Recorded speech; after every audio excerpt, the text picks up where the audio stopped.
আর শোনো না, চ্যানেলটি সাবস্ক্রাইব করে বেল বাটনটি বাজিয়ে দিও কেমন। কৃতিকা ভার্সিটিতে প্রবেশ মাত্রই সেই তথাকথিত পরিচিত সিনিয়রদের দেখা মিলল। দল বল নিয়ে তারা কৃতিকাকে দেখা মাত্রই এগিয়ে এলো, যেন সকলে তার অপেক্ষায় ছিল। কৃতিকা অবশ্য আজ তাদেরকে দেখে মোটেও ঘাবড়ে গেল না। ওদিকে তারা কৃতিকার কাছে এসে শুরুতে নোট খাতাগুলো চেয়ে নেয়, এসব আজই তাদের লাগবে। কিন্তু কৃতিকা তার ব্যাগ হতে খাতাগুলো বের করে তাদের হাতে দিতেই যেন মূল বিপত্তি বাধে। এই মেয়ে, এসব কি? তোমাকে না বলা হয়েছিল সবগুলো নোটস? তাদের মাঝে বলা একজনের কড়া কণ্ঠস্বরে কৃতিকা উল্টো তীক্ষ্ণ স্বরে বলল, দুঃখিত, আমি অসুস্থ ছিলাম, তাই সবগুলো নোট কমপ্লিট করা সম্ভব হয়নি। আপনারা বরং এসবের জন্য অন্য কাউকে দিয়ে করিয়ে নেবেন। এ বলে কৃতিকার স্থান ত্যাগ করতে নিলে আচমকা তার পাশ হতে এক ছেলে কৃতিকার হাত শক্ত করে চেপে ধরে। তোমার সাহস তো কম না, একে তো ঠিকঠাক কাজ করনি, আবার এখন আমাদেরকে শিখাতে এসেছো।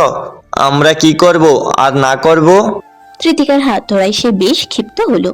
এক প্রকার হাতটা রাগের বশত ছুঁড়ে ছাড়িয়ে নিয়ে বলল, ভার্সিটি এমন কোনো রুলস নেই যে জুনিয়র সিনিয়রদের কথা মতো এসব নোট দেবে। এরপর কখনো আমাকে বিরক্ত করলে সোজা কর্তৃপক্ষের কাছে কমপ্লেন করব। এই বলেই কৃতিকা সরাসরি জায়গা ত্যাগ করে। অন্যদিকে পেছন হতে সবগুলো সিনিয়র তার দিকে ক্ষিপ্ত চাহনিতে তাকিয়ে থাকে। কৃতিকার মন মেজাজ আজ বেশ গরম বিধায় সে নিজেও জানে না কার সাথে কিভাবে কথা বলছে, আর এখন এসব নিয়ে ভাবতেও চায় না। তবে সিনিয়রদের মাঝে এক বলিষ্ঠ দেহের উজ্জ্বল শ্যামলা বর্ণের ছেলে হিসিয়ে আওড়ায়, তোমাকে তো আমি দেখে নিব মেয়ে, এমন হাল করব তোমার। বিড়বিড়িয়ে এটুকু বলতে না বলতেই সে অদ্ভুত ভাবে শয়তানি হাসিতে ত্রিচোখ হাসে। আধে তীব্র মনোযোগে তার ফাইলগুলোর মাঝে ডুবে রয়েছে। আশেপাশের কোনো কিছুতেই তার ধ্যান জ্ঞান নেই। তার বিয়ে কিছু সময়ের জন্য ছুটিতে গিয়েছে, যার ফলে এখন তাকে সব কাজই কিছু বেশি সময় নিয়ে করতে হচ্ছে। কিন্তু এতে আদি মোটেও বিরক্ত নয়, কাজ করতে তার বরাবরই ভালো লাগে। বরাবরের মতো আধি তার রুমে একাই বসে কাজ করছিল, একই সাথে কাজের ফাঁকে ফাঁকে মাথা উঁচিয়ে পাশে ফিরে তাকাচ্ছে। রুমের ডান পাশে গ্লাস দিয়ে অপর প্রান্তে সবকিছুই দেখা যায়, বিশেষ করে কৃতিকার সেই নির্দিষ্ট ডেস্ক। কিন্তু আশেপাশে কোথাও কৃতিকাকে নজরে না পেয়ে আদি কিছুটা চিন্তিত। ক্লাসের দেয়ালের দিকে তাকিয়ে থাকতে থাকতেই আচমকা তার রুমে কারো আগমন ঘটে। আদি সেদিকে না তাকিয়ে কৃতিকার ভাবনায় ডুবে থাকে। এদিকে রুমে প্রবেশ করা মাত্রই আদির অন্যদিকে আনমনে ভঙ্গিতে দেখে কৃতিকার কপাল কিঞ্চিত কুঁচকে যায়। সে আধিরের দৃষ্টি অনুসরণ করে পাশ ফিরে তাকাতেই দেখে আধির ঠিক তার ডেস্ক বরাবর তাকিয়ে রয়েছে। এটা দেখা মাত্রই যেন কৃতিকার বিস্ময়ে চোখে জল চলে এলো। একটা মানুষকে সে ঠিক কোন মর্যাদার স্থানে বসিয়েছিল, আর সেই লোকটা ঠিক তাকে কোন নজরে দেখে, এটা ভাবতেই যেন রাগে ঘৃণায় গা গুলিয়ে আসছে তার। কৃতিকা তার হাতে থাকা রিজাইন লেটারটা আক্রোশে শক্ত করে চেপে ধরলো। নিমিষেই সেটা খানিকটা কুঁচকে যায়। গতকালের চিন্তা ভাবনা মোতাবেক সে আজ অফিসে এসেছে আদিকে রিজাইন লেটারটা জমা দিতে, সোজা এই অফিস থেকে চলে যেতে। কিন্তু একটু দ্বিধা দ্বন্দ্ব তার রয়েই গিয়েছিল। আদৌ সে যা ভাবছে তাই ঠিক নাকি কিছুটা ভুল ত্রুটিও থাকতে পারে, তাই কৃতিকা নিশ্চিত হতে পারছিল না। কিন্তু এই মুহূর্তে আদিকে এহেন অবস্থায় দেখে সে নিজে হতেই যা ভাবার তা ভেবে নেয়। এদিকে আদির ভাবনা কেটে যেতেই সে অকস্মাৎ সামনের দিকে ফিরে তাকায়, আর হঠাৎ এই মুহূর্তে কৃতিকাকে দেখে যেন কিছুটা অপ্রস্তুত হয়। আজকে তো এখনো অব্দি সে কৃতিকাকে কোনো কিছুর প্রয়োজন এখানে ডাকেনি, তাহলে কৃতিকা হঠাৎ আজ আগেই কেন তার কাছে এসেছে? কৃতিকা, আসুন। আদিরের ইতস্তত বোধ কৃতিকার কাছে স্পষ্ট। আদির এতদিন তাকে মিস কৃতিকা বলতো, আর এখন সোজা কৃতিকা। কৃতিকার মেজাজ ক্রমশই খারাপ হচ্ছে, তবুও সে চুপচাপ দাঁড়িয়ে নিজেকে সামলিয়ে নেওয়ার প্রচেষ্টায় রয়েছে। তার নিরেট অভিব্যক্তিতে আদির কিছুটা অবাক হয়, যেন আন্দাজ করতে পেরেছে কিছু তো একটা ঠিক নেই। কৃতিকা, কিছু হয়েছে? আপনি? আদিরের কথা শেষ হতে না হতেই কৃতিকা তার দিকে এগিয়ে যায় এবং তৎক্ষণাৎ আদিরের সামনে একটা লেটার রেখে দিয়ে শটান ভাবে দাঁড়িয়ে থাকে। এদিকে আদির তার উদ্দেশ্যে বলে ওঠে, আমি তো আপনাকে এখনো কোনো ফাইল কিংবা পেপারস এর জন্য ডাকিনি, তাহলে এটা কি? Resign letter. কৃতিকার এহেন নির্বিকার কথায় আদির বিস্ময়ে তার দিকে তাকায়। কৃতিকা সম্পূর্ণ নিষ্পৃহে তার দিকে চেয়ে। তার মাঝে বিশেষ কোনো হেলদোলি নেই। দুজনের মাঝে কিছু সময়ের জন্য পিনপত নীরবতা চলল। আদির গম্ভীরের সাথে একবার কৃতিকার দেওয়া লেটারটা চেক করে দেখতেই তার কপালে ভাঁজ পড়ে। পরক্ষণে সে ত্রিতিকার উদ্দেশ্যে ভারিক্কি কণ্ঠে বলল। এসব কি মিস ঋতিকা? এসবের মানে কি? আধিরের অকস্মাৎ রাগান্বিত গম্ভীর কণ্ঠে ত্রিতিকা মোটেও ঘাবড়ায় না। সেও যথেষ্ট তীক্ষ্ণ কণ্ঠে জবাব দেয়। এসবের মানে আমি আর এই জবটা করতে চাই না, তাই এটা আমার রিজাইন লেটার। এই পর্যায়ে এসে আধির বসা হতে দাঁড়িয়ে যায়। প্যান্টের এক পকেটে হাত গুজে ত্রিতিকার দিকে গম্ভীর্যের সহিত এগিয়ে আসে। এবার ত্রিতিকা কিছুটা ভীত হলেও নিজেকে সম্পূর্ণ শান্ত রাখে। অন্যদিকে আধির তার উদ্দেশ্যে রাগান্বিত স্বরে বলে উঠল। আপনি কি আমার সাথে মস্করা করতে এসেছেন? পুনরায় আধিরের এহেন কণ্ঠে ত্রিতিকার শুরুতে কিছুটা অপ্রস্তুত হলেও পরক্ষণেই সে কড়া স্বরে জবাব দেয়। নো স্যার, আমি মোটেও আপনার সাথে কোনো প্রকার মজা। Just shut up. আপনি এখানে জয়েন হবার আগে জানতেন না যে এই অফিসে জয়েন করার পর প্রত্যেক এমপ্লয়কে মিনিমাম 2 মাস আগে কাজ করতে হয়? তাহলে 2 দিন যেতে না যেতে আপনি কোন সেলসে নিচে রিসেন্ট লেটার নিয়ে হাজির হয়েছেন? আধিরের এহেন উচ্চ কণ্ঠে ত্রিতিকা চমকায়, তবে তার চোয়াল শক্ত, তীক্ষ্ণ চোখ জোড়ায় আগুনের ন্যায় ক্ষোভ। এদিকে আধিরের আচমকা রেগে ওঠার স্বভাব নতুন নয়। অফিসের কাজে তাকে প্রায়শই কঠোর আচরণ করতে হয়, কিন্তু সে প্রয়োজন ভেদে নিজেকে সামলে নিতেও পারে। কিন্তু আজ এখানে আচমকা ত্রিতিকার উপর রেগে যাওয়ায় সে যেন নিজেকে নিয়ন্ত্রণ করতে পারছে না। তবুও সে ভারী শ্বাস ফেলে। ত্রিতিকার দিকে আরেকটু এগিয়ে যায় এবং শান্ত গম্ভীর স্বরে বলে। এক্সট্রা কোনো সমস্যা থাকলে জানাতে পারেন, কিন্তু এভাবে 2 দিন যেতে না যেতে আপনি রিসেন্ট লেটার দিয়ে যেতে পারেন না। ত্রিতিকার দৃষ্টি আজ সম্পূর্ণ আধিরের দিকে। সে মোটেও আজ আধিরের চোখে চোখ তুলে কথা বলতে ভীত নয়। ফলে সে নির্বিকার ভাবেই বলে উঠল। সরি স্যার, কিন্তু আমি এই চাকরিটা করতে চাই না। এটা আমার জন্য অনেক ভালো একটা সুযোগ ছিল, কিন্তু আমি এই শহরে এসেছি শুধুমাত্র আমার পড়াশোনার জন্য, অথচ এসবের কিছুর মাঝে আমাকে দিয়ে ঠিক মতো পড়াশোনাটাই হচ্ছে না। তাই আমার মনে হচ্ছে পড়াশোনার জন্য হলেও আমার এই চাকরিটা ছেড়ে যাওয়া উচিত। ত্রিতিকার কথায় ওদের কিছু সময়ের জন্য থামে। ত্রিতিকার হাবভাব অদ্ভুত লাগলেও সেই বিষয়টা নিয়ে কিছুক্ষণ ভাবনা চিন্তা করে। পরেক্ষণে ত্রিতিকার দিকে তীক্ষ্ণ দৃষ্টিতে তাকিয়ে বলে। ঠিক আছে, ফাইনটা দিয়ে চলে যেতে পারেন। আচমকা ফাইনের কথায় ত্রিতিকা কিছুটা অবাক স্বরে বলে। কিসের ফাইন? 2 মাসের আগে কেউ স্বেচ্ছায় জব ছেড়ে দিলে তাকে নির্দিষ্ট অ্যামাউন্টে একটি ফাইন জমা দিতে হবে, নয়তো অফিসের সিস্টেম মোতাবেক তার বিরুদ্ধে আইনি পদক্ষেপ নেওয়া হবে। এই সবকিছু এমপ্লয়মেন্ট এগ্রিমেন্টেই দেওয়া ছিল এবং সকল এমপ্লয়ের মতোই আপনিও এগ্রিমেন্টে সাইন করে অফিসে জয়েন করেছেন। আপনার উচিত ছিল সাইন করার পূর্বে সবকিছু একবার ভালো করে দেখে নেওয়া। ফাইনের অ্যামাউন্ট কত? আধি নির্বিকারে জবাব দেয়। 200,000। মানে? ত্রিতিকা কিঞ্চিত বিস্ময় স্বরে আধি তার দিকে মুখ তুলে নিষ্প্রিয় বলল। মানে 2 লাখ টাকা। 2 লাখ? সিরিয়াসলি? এত টাকা আমি কোথায় পাবো? ত্রিতিকার বিস্ময়কর কথাবার্তায় আধির তাচ্ছিল্যের সহিত কিঞ্চিত মৃদু হাসে। পরক্ষণে ভারিক্কি স্বরে আওড়ায়। আপনি কোথায় এত টাকা পাবেন তা দেখার বিষয় তো আমার নয় মিস ঋতিকা।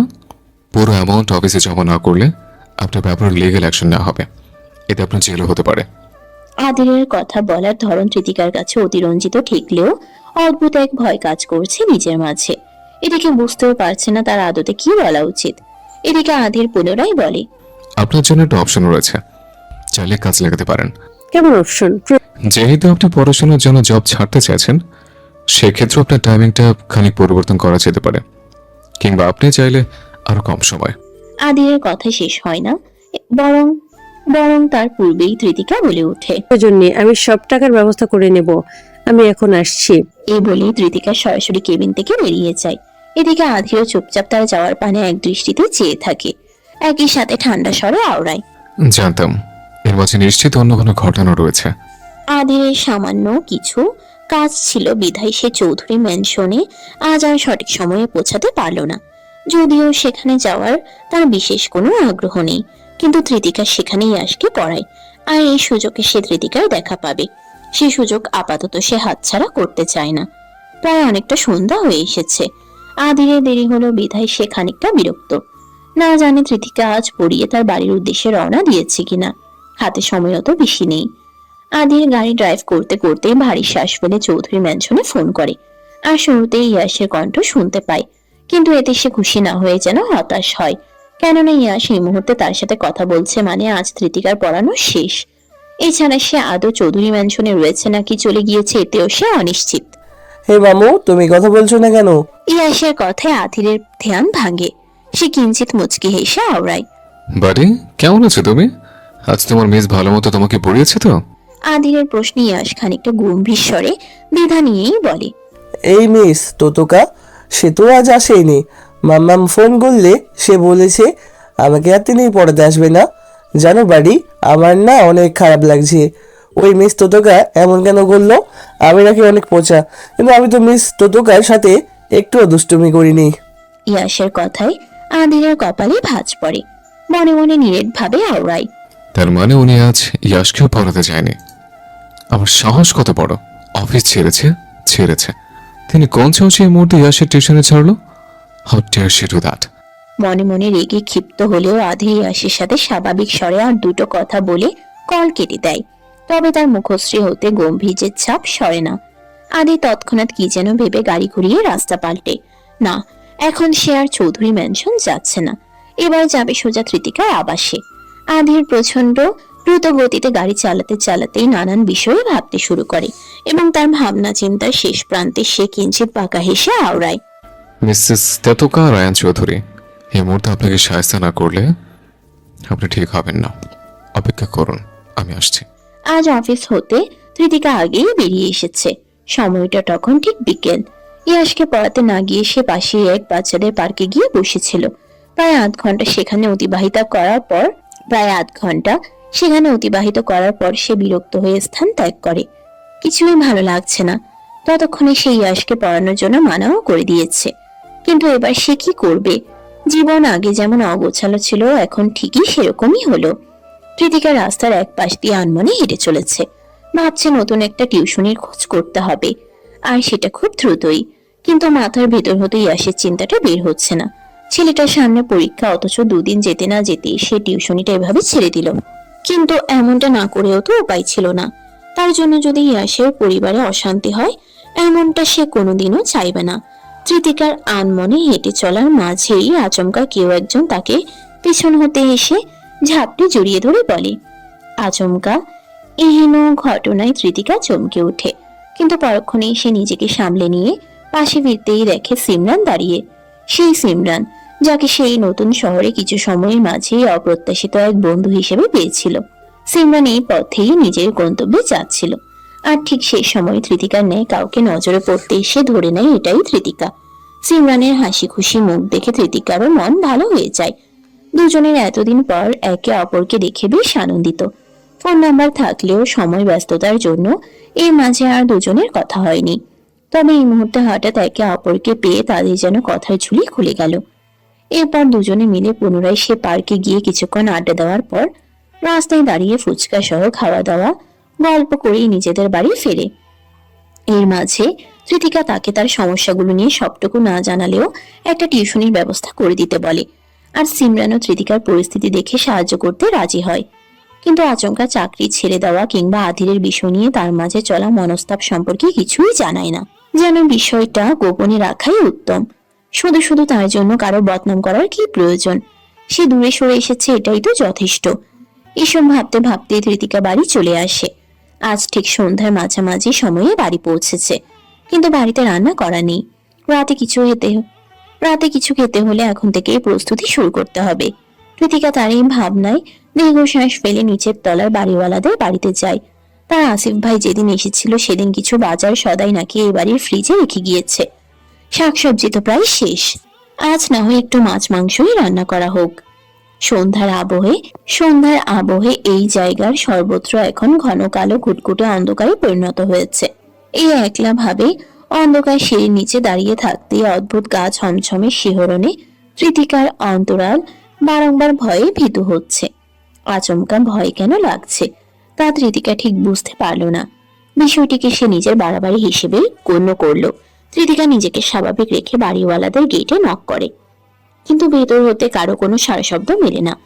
আচমকা বাড়ির সবাই কোথায় গিয়েছে তা তৃতিকা বুঝতে পারল না, কিন্তু দরজায় আরেকবার নক করতে গিয়ে বুঝলো দরজাটা খোলা। সে হাত দিয়ে ঠেলে দরজাটা আরেকটু খুলে মাথা উঁচিয়ে ডাকে, আন্টি, আন্টি বাসায় আছেন? ভেতর হতে কারো কোনো সারা শব্দ নেই। নিচতলা ড্রয়িং রুমটাও কেমন অন্ধকার। শুধু দূরে এক কোণে হলদেটে রঙের বাল্ব নিভু নিভু আলোয় জ্বলছে। তৃতিকার মনে কিছুটা ভয় ঢোকে। সে হুট করেই কি যেন ভেবে এখান থেকে চলে যেতে চায়। ঘরে ডাল আছে, আজ না হয় ওটাই রান্না হোক। কৃতিকা এই ভেবে চলে যেতে নিবে, ঠিক সেই মুহূর্তে বাড়ির ভেতর থেকে আওয়াজ এলো। কণ্ঠস্বরেই কৃতিকা বুঝে যায় এটা এই বাড়ির কাজের লোক গোলাপি। মেয়েটার বয়স খুব বেশি না, কিন্তু কথার ঝাঁজে দুদণ্ড টেকা যায় না। কৃতিকা তার কথায় এও বুঝলো গোলাপি এখন হয়তো বাসার একদম ভেতরের দিকে টিভির ঘরে, আর এখানে ফ্রিজটা হলো ড্রয়িং রুমের এক কোনায় রান্নাঘরের পাশেই। গোলাপির কথায় কৃতিকা এটা তো বুঝে গিয়েছে বাড়িতে সত্যিই আজ সে ব্যতীত কেউ নেই, কিন্তু একা একা ভেতরে প্রবেশ করে কিছু নিয়ে যাওয়া ব্যাপারটা তার কাছে মোটেও সুবিধাজনক লাগলো না। তবুও সে ভারী শ্বাস ফেলে বাসার ভেতরে প্রবেশ করে। একই সাথে ধীর পায়ে খানিকটা দ্রুতই ফ্রিজের কাছে গিয়ে নিজের প্রয়োজন মতো তার জিনিসগুলো খুঁজতে লাগলো। এতগুলো ড্রয়ার খুলে উলটপালট করার পরও বুঝতে পারলো না তার জিনিসগুলো মূলত কোনগুলো।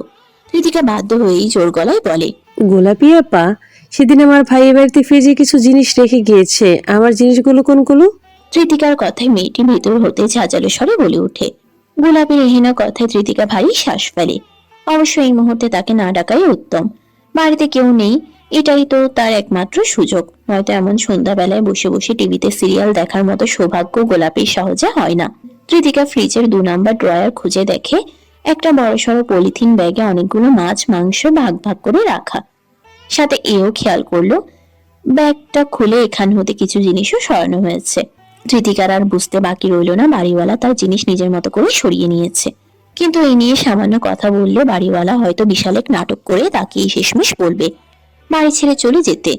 ইচ্ছে ছিল আগামী মাসে অতগুলো টাকা পেয়ে নতুন একটা বাসে উঠবে, অথচ তার আর সেই কপাল হলো কোথায়। কৃতিকা এই ভাবনায় দীর্ঘশ্বাস ফেলে তার প্রয়োজন মতো জিনিস নিয়ে চলে আসে। দরজা অব্দি এসে দরজাটা আলগোছে চাপিয়ে দেয়। গোলাপিকে ডাকতে চেয়েও আর ডাকে না। শুধু শুধু তার বিরক্তির কারণ হওয়ার প্রয়োজন নেই। কৃতিকা বাসার দরজার সামনে হতে পেছন ঘুরতে না ঘুরতে আচমকা কারোর উপস্থিতিতে সে চমকে ওঠে। কৃতিকা এখান হতে সরাসরি সিঁড়ি বেয়ে তার ঘরেই চলে যেত, কিন্তু ঠিক সেই মুহূর্তে তার মুখোমুখি হয়ে দাঁড়ায় বাড়িওয়ালার সেই বখাটে ছেলে। কৃতিকা এর নাম না জানলেও ছেলেটার চেহারা আর বিশ্রী অভিব্যক্তি তার স্পষ্ট চেনা। আর আচমকা এই সময় এই ছেলেকে তার এত নিকটে দেখে কৃতিকার কলিজার পানিও যেন শুকিয়ে গেল। সেদিনের চর মারার ঘটনাটা কৃতিকার এখন স্পষ্ট মনে রয়েছে। না জানি এ আজ তার সাথে কি করে বসে।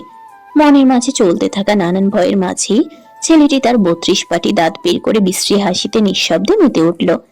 এদিকে কৃতিকা কিঞ্চিত ঢোক গিলে আশেপাশে নজর ফিরিয়ে তাকায়। ছেলেটি তার সামনে এত নিকটে দাঁড়িয়ে যে সে তাকে ধাক্কা দিয়ে দূরে না সরালে কিংবা ছেলেটি স্বইচ্ছে তার থেকে দূরে না সরলে কৃতিকার এখান থেকে উপরে যাওয়ার কোনো রাস্তা নেই। কৃতিকা এক পা পিছিয়ে যেতেই সোজা দেওয়ালের সাথে তার পিঠ থেকে যায়। ওদিকে ছেলেটিও যেন আলগোছে তার দিকে এগিয়ে আসে।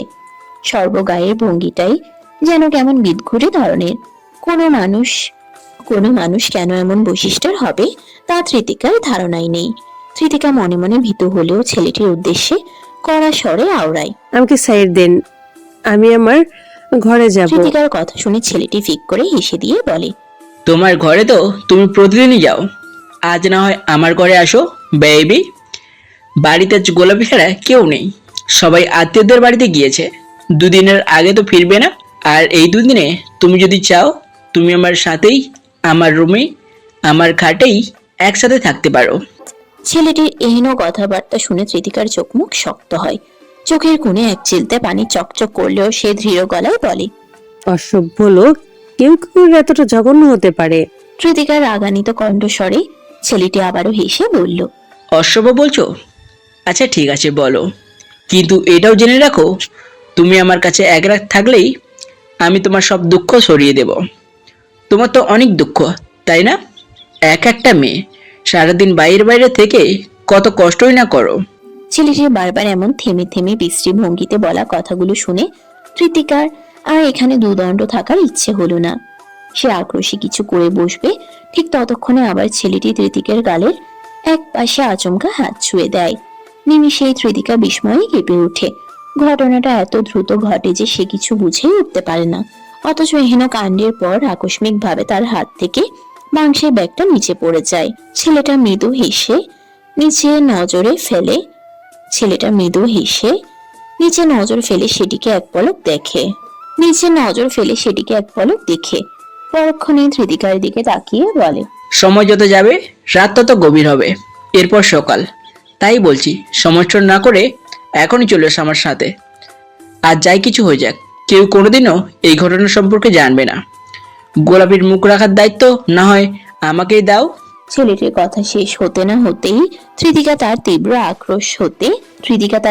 আক্রোশে হাত উঁচিয়ে ধরে। শটান করে ছেলেটির গালে হাতের তালুটা সজোরে বসিয়ে দেওয়ার পূর্বেই আজ ছেলেটি তার দুটো হাত শক্ত করে চেপে ধরে। অতঃপর গায়ের সমস্ত শক্তি দিয়ে ধৃতিকার দিকে জোর প্রয়োগ করে। ধৃতিকার আকস্মিকতায় যেন কান্না পাচ্ছে। সে ছাড়া পেতে হাত মোচড়ানো শুরু করতেই ছেলেটি ধৃতিকার একটা হাত ছেড়ে দিয়ে তার চুলের গোছা পেছন হতে টেনে ধরে। নিমিষেই ধৃতিকার ঘাড় পেছনের দিকে বেঁকে যায়। চোখের কিনারা বেয়ে এক ফোঁটা জলও গড়িয়ে পড়ে। অথচ সেই সবের প্রত্যুত্তর না করেই ছেলেটি তার উদ্দেশ্যে হিসিয়ে বলে, মাগি, তোর সাহস একটু বেশি তাই না? কি ভেবেছিস প্রতিদিন আমাকে চড় মারবি আর আমি বসে বসে আঙুল চুষবো? বিশ্বাস কর, আজ তোকে খাইতে না পারলে মরেও শান্তি পাবো না। আয়, তোকে আমার ঘরে নিয়ে যাই, আয় আমার সাথে। ব্যথার ছুটে ধৃতিকার গলা দিয়ে অস্ফুট স্বরে কিছু আওয়াজ বেরিয়ে আসে। তার উন্মুক্ত এক হাতে ছেলেটি হতে বাঁচতে চেয়েও যেন কোনো উপায় মিলছে না। একই সাথে সে চিৎকার করতে চাইলে ছেলেটি হেলোমেলো হাতে তার মুখও চেপে ধরে। সব মিলিয়ে পরিস্থিতি যখন আরো অবনতির দিকে, তখন অকস্মাৎ মেইন গেটের বাহিরে এক বিশাল বড় 4 চাকার গাড়ির আগমন ঘটে। ভেতরে কি হচ্ছে তা বাড়ির বাহির হতে দেখা যাচ্ছে না। সাথে আধির রায়া নিয়েও জানে না এই মুহূর্তে কৃতিকার বাড়িতে যাওয়াটা কতটুকু যৌক্তিক। সে কিছুটা দ্বিধা দ্বন্দ্ব নিয়েই সামনের দিকে এগিয়ে যায়। বড় জঙ্গলের ন্যায় বাগানটা পের হতেই বাড়ির মেইন গেটের কাছে এগিয়ে আসে। তবে এখানকার পরিস্থিতির সম্মুখীন হতে যেন সে মোটেও প্রস্তুত ছিল না। অন্ধকার সিঁড়ির দিকটায় কিছু একটা হচ্ছে। অনেকটা দুজন ব্যক্তির মাঝে ধস্তাধস্তি নেই। নিমিষে আধিরের কপাল কিঞ্চিত কুঁচকে যায়। সে কয়েক পা এগিয়ে আরেকটু সামনে যেতেই বোঝে একটা ছেলে কোনো মেয়েকে টেনে বাসের ভিতরে নিয়ে যাওয়ার চেষ্টা করছে। আর শুধুমাত্র এটুকু আন্দাজ করেই আধিরের রাগ তিত্তির করে বাড়তে লাগলো। মেয়েটিকে আধির তা জানে না। এই অন্ধকারে মেয়েটির মুখ স্পষ্ট নয়, এমনকি ছেলেটিরও নয়। তবে সে এইটুকু জানে এই মুহূর্তে তার সামনে যা হচ্ছে এটা ঘোর অন্যায়। আর সে অন্তত চুপচাপ অন্যায় সহ্য করার মতো ব্যক্তি নয়। আধির আগে পাচ্ছে কিছু না ভেবেই নিজের কোটের হাতাটা খানিকটা গুটিয়ে নেয় এবং অকস্মাৎ এগিয়ে গিয়ে ছেলেটির এক ঝাঁক চুলকে শক্ত হাতে পেছনের দিকে টেনে ধরে। ছেলেটি শুরুতেই বুঝতে পারে না হঠাৎ তার পেছন হতে কে হামলা করে বসলো, আর সে বোঝার মতো বিন্দুমাত্র সময়টুকুও পায় না। তার আগে আধির তাকে এক প্রকার টেনে হিসড়ে মেয়েটি তথা তৃতিকা হতে দূরে সরিয়ে আনে। অতঃপর আশেপাশে না তাকিয়েই শুরু হয় তার উত্তম মধ্যম দেওয়া। মুখে পেটে একের পর এক ঘুষিতে ছেলেটি প্রায় আত্মরা। একই সাথে মার খেতে খেতে নিচেও ধপাস করে পড়ে গিয়েছে। কিন্তু আধিরের রাগ মোটেও কমছে না। তার রাগ যেন আরো দ্রুত গতিতে বেরিয়ে চলেছে। শেষমেশ সে তার গায়ের কোটটা টেনে খুলে পাশেই ছুঁড়ে ফেলে। এভাবে টাইট ফিটিং কোট পরে মারাটা বেশ অসুবিধার। অতঃপর সে নিজের সাদা শার্টের হাতার বোতামগুলো খুলে হাতা গুটিয়ে কোনোই অবধি টানে। অত্যাধিক রাগে ফর্সা ত্বক যেন লালচে বর্ণ ধারণ করেছে। গোছানো চুলগুলো নিমিষে এলোমেলো বিধ্বস্ত আকারে ছড়িয়ে গিয়েছে। কপালের এক পাশে ঘাম জমেছে। অথচ আদিরের থামার কোনো নাম নেই। সে ছেলেটির গেঞ্জির কলারটা টেনে ধরে উঠিয়ে সোজা দেয়ালের সাথে চেপে ধরে। অতঃপর হিসিয়ে বলে, নাম কি তোর? সাহস কি করে হলো কোনো মেয়ের সাথে এরূপ আচরণ করার? অকস্মাৎ কি হতে কি হয়ে গেল তার কিছুই ধৃতিকার বোধগম্য নয়। সেই ছেলেটি হাতে ছাড়া পেতেই সিঁড়ির এক কোণায় অন্ধকারের মাঝে চুপটি করে দাঁড়ায়। অন্যদিকে কে কাকে ধরে পেটাচ্ছে এতক্ষণ তা না বুঝলো আচমকা আধিরের কণ্ঠস্বরে ধৃতিকা বিস্ময়ে কেঁপে উঠল। এটা কি আদৌ সত্যি? আধির এসেছে এখানে? কিন্তু কেন? ধৃতিকার মনের অগোচরে থাকা প্রশ্নগুলোর উত্তর মিলল না। তবে আধিরকে এবার থামানোর প্রয়োজন মনে করলো সে। এই মুহূর্তে অন্ধকারে যে কোনো কিছু হয়ে যেতে পারে, কিন্তু সে কি করবে তাই বুঝতে পারল না। অন্যদিকে ছেলেটি কিছু বলছে না দেখে আধির আবারও তার উদ্দেশ্যে বলে, নাম বলতে বলেছে, নাম বল, নাম কি তোর? ছেলেটি এবার আমতা আমতা স্বরে আওড়ায়। রনি। আধির অন্ধকারের মাঝেই কিঞ্চিত বাঁকা হেসে বলল, রনি। নামটা বেশ ভালো, কিন্তু কাজকর্ম এত অসভ্যের মতো কেন? আমি জানি না মেয়েটা তোর কে, কিন্তু কোন সাহসে তুই তাকে এভাবে টেনে হিচ্ছে বাসের ভেতর নিয়ে যেতে চাইছিলে? মেয়েদের কিভাবে সম্মান করতে হয় তার ন্যূনতম ধারণা কি তোর নেই? আধিরের ঝাঁঝালো কণ্ঠে ধৃতিকাও পাশ হতে কিঞ্চিত শমকায়। এই মুহূর্তে আধিরের কাছে গিয়ে তাকে থামানোর মতো ইচ্ছে তার নেই। বিরক্ত লাগছে তার সবকিছু। ধস্তাধস্তিতে ঠোঁটের এক কোণায় কিঞ্চিত ফেটে রক্ত বেরিয়েছে তার। তবে সে ব্যথার চেয়ে তার অন্তরালের ব্যথাটাই যেন তীব্র। গলার ঠিক মধ্য স্থানে তার সকল কষ্টগুলো অসহনীয় ব্যথার ন্যায় যেন কাটা হয়ে দলা পাকিয়ে রয়েছে। ধৃতিকার চিৎকার করে কাঁদার তীব্র ইচ্ছে থাকলেও সেটা পারছে না। হাত দুটো মুঠো করে সে ঠিক যথাযথ স্থানেই দাঁড়িয়ে রইল। এদিকে আধি তাকে আরো কয়েকবার মারতে না মারতে আচমকা দরজার পাশ থেকে গোলাপি বেরিয়ে এলো। পরনে আটশাট শাড়ি পরা, দেখতেও বেশ অদ্ভুত। বিশেষ করে অদ্ভুত তার সাজগোজের ধরন। এতক্ষণ ধরে বাহিরে এত সব কিছু ঘটে যাচ্ছে, অথচ সে টের পেল এই মাত্র। প্রথমেই সে দ্রুত সিঁড়ির ঘরের লাইটটা অন করে দেয়। অতিরিক্ত কারেন্ট বিল যেন না আসে, তাই এখানকার লাইট সন্ধ্যার পরও কখনো বিশেষ প্রয়োজন ব্যতীত চলে না। হলদেটে বাল্বের আলোয় এবার প্রথমবারের মতো রনির চেহারাটা আদিরের নজরে এলো। মেরে মেরে সেই রোগ চাপা চেহারাটার আকৃতিও যেন আদির পাল্টে ফেলেছে। তবে অকস্মাৎ পেছনে ফিরতে আদি সম্পূর্ণ থমকে যায়। এটা তো ধৃতিকা। ধৃতিকা কেন? খুবই অল্প সময়ের মাঝে আদিরের যা বোঝার তা বুঝে নেয়। একই সাথে নিজের রাগও না কমে যেন উল্টো বহুগুণে বেড়ে যায়। ওদিকে গোলাপি তার বাড়ির মালিকের ছেলে কিভাবে মার খেতে দেখে বিস্ময়ে চেঁচিয়ে ওঠে। তার কণ্ঠে আধিরের ধ্যান ভাঙে। সে গোলাপির দিকে তীক্ষ্ণ দৃষ্টিতে তাকায়। এদিকে আধিরের এহেন চাহানিতে গোলাপি ততক্ষণে চুপ। বাদবাকি আধির নিজে হতেই চাপা গম্ভীর স্বরে বলল, ডোন্ট শাউট অ্যাট অল। মুখ থেকে একটা আওয়াজ বের হলে আমার চেয়ে খারাপ আর কেউ হবে না। আধির যেন সম্পূর্ণ হিতাহিত জ্ঞান শূন্য। ওদিকে ধৃতিকার অবস্থাও যেন তাই। আর রনিও এবার আধিরের এমন অভিব্যক্তিতে বেশ ভীত। গোলাপির সাথে কথা বলার ফাঁকি সে সোজা আধিরের পা জড়িয়ে ধরে। স্যার প্লিজ আমাকে আর মারবেন না। স্যার প্লিজ একটু আমার, স্যার মাফ করুন আমার। রনির কথা শুনে গোলাপিও পাশ হতে অনুনয় ও ভীতস্বরে আওড়ায়। গোলাপের কণ্ঠস্বর ভেজা, ভয়েই যেন তার এই দশা। ওদিকে আদিরও ক্রমান্বয়ে শান্ত হতে শুরু করেছে। নিজেকে সামলে দ্রুত তার ফোনটা বের করে এবং সরাসরি তার পরিচিত এক পুলিশ অফিসারকে কল করে বলে, অফিসার, আমি এআরসি বলছি। আশা করে চেয়েছেন, আমাকে একটা হেল্প করতে হবে। এই মুহূর্তে আপনার কাছে লোক পাঠান, একটা বাস্টার্ডকে জেলে পড়তে হবে। আদিরের কথাবার্তার ধরনে রনি বিষয়টা বুঝে যায়। সে এবার ভয়ে আতঙ্কে সোজা আদিরের পা জড়িয়ে কেঁদে বলে ওঠে, স্যার মাফ করুন, আমাকে যা ইচ্ছে করুন, তবুও পুলিশে দেবেন না স্যার প্লিজ। চমকা পুলিশের কথা শুনে গোলাপিও ঘাবড়ে যায়। যথারীতি সেও এবার আচমকা আধিরের পা জোড়া পাশ থেকে জড়িয়ে ধরে কেঁদে ওঠে। গোলাপি জানে রনির স্বভাব চরিত্র ভালো না, কিন্তু রনির বাবা মা এসে যদি জানে তাদের অনুপস্থিতিতে এত কিছু ঘটে গিয়েছে, তাহলে শেষমেশ তাকেই না কিছু করে বসে। এতিম হওয়ায় ছোট থেকেই সে এই বাড়িতে মানুষ হয়েছে, আর এখন যদি কোনো কারণে তাকে এই বাড়ি থেকে বের করে দেয় তাহলে সে যাবে কোথায়? সব মিলিয়ে গোলাপের ভয় পাওয়াটাও যেন স্বাভাবিক। এদিকে আদির বেশ অস্বস্তিতে পড়ে যায়। তার রাগও ধীরে ধীরে কমতে শুরু করে। অতঃপর সে ভারী শ্বাস ফেলে পুলিশের উদ্দেশ্যে বলে, অফিসার, আমি আপনাকে পরে ফোন করছি। এই বলে সে ফোন কেটে দেয়। কিন্তু তার আগেই পরিধি এখনো পুরোপুরি কাটেনি। সে পেছন ফিরে এক পলক নিস্তব্ধ বিধ্বস্ত ধৃতিকাকে দেখে। এক এলোমেলো মানবী হয়ে দাঁড়িয়ে সে। তার চেহারার হাল দেখা মাত্রই যেন আবারও আধিরে রাগ বেড়ে যায়। সে তবুও নিজেকে সামলে দাঁতে দাঁত পিষে রনির উদ্দেশ্যে বলে, এটা শেষবার, এরপর যান বের করে হাতে ধরে দেব। আধির এই বলেই থামে। সে ভারী ভারী শ্বাস ফেলছে। রাগ কমেও যেন কমছে না। ওদিকে আধিরের অভিব্যক্তি আর সামান্য ছাড় পেতে গোলাপের অনেকে নিয়ে বাসার ভিতর ঢুকে যায় এবং তৎক্ষণাৎ ভয়ে দরজাটা লাগিয়ে দেয়।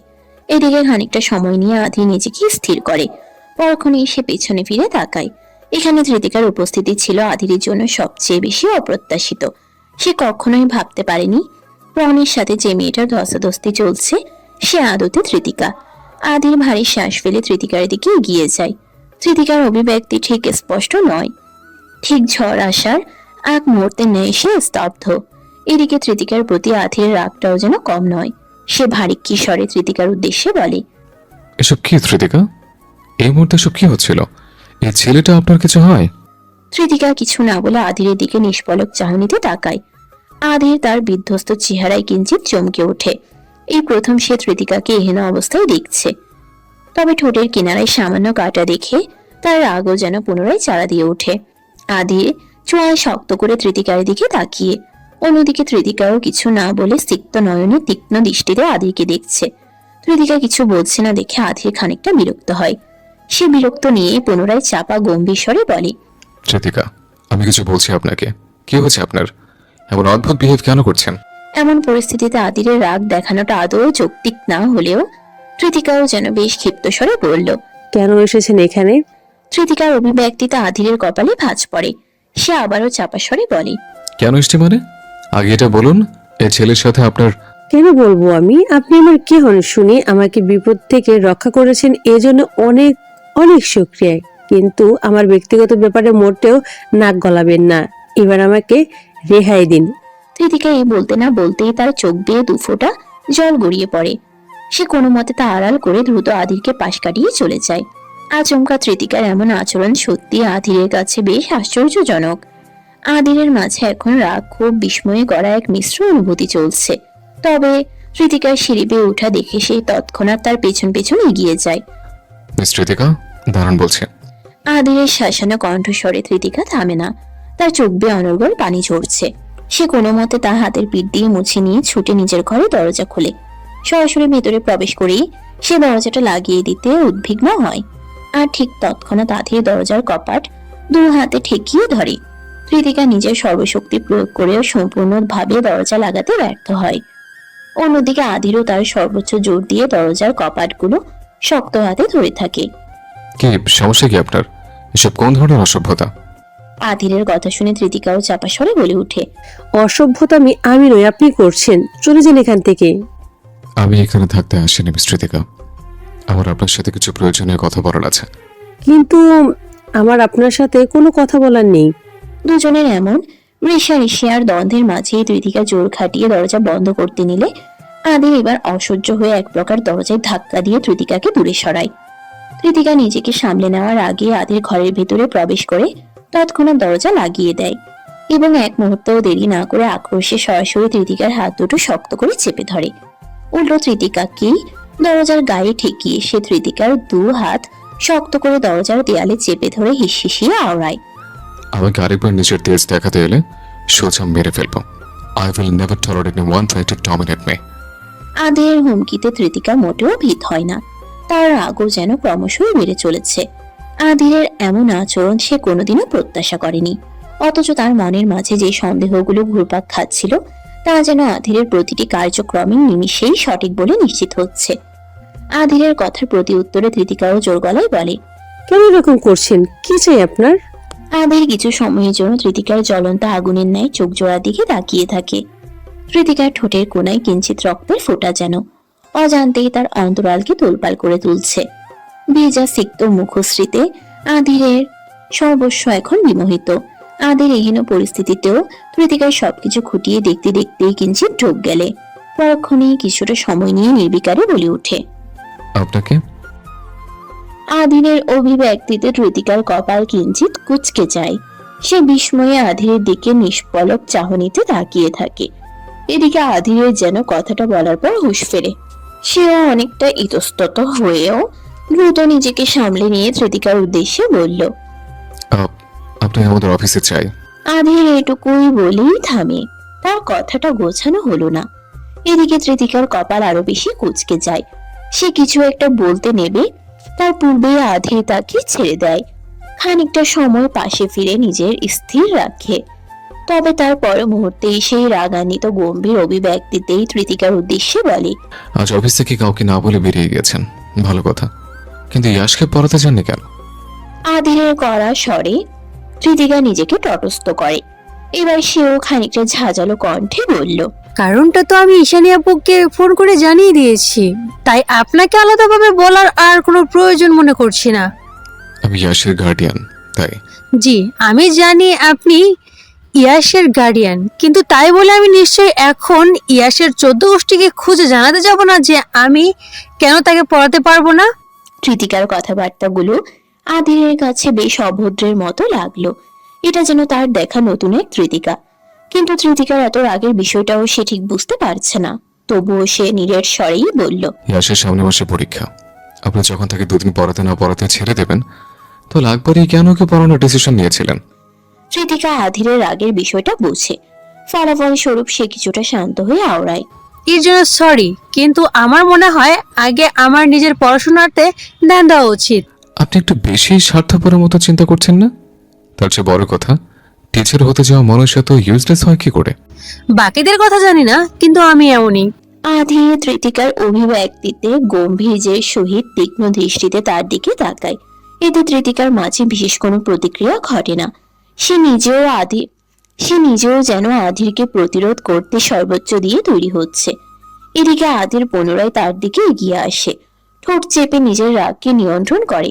কপালের পাশে এলোমেলো হয়ে পড়া চুলের মাঝে নিজের বুড়ো আঙ্গুলটা খানিক কপালের ত্বকে ঘুষে নিয়ে কৃতিকার দিকে তাকায়।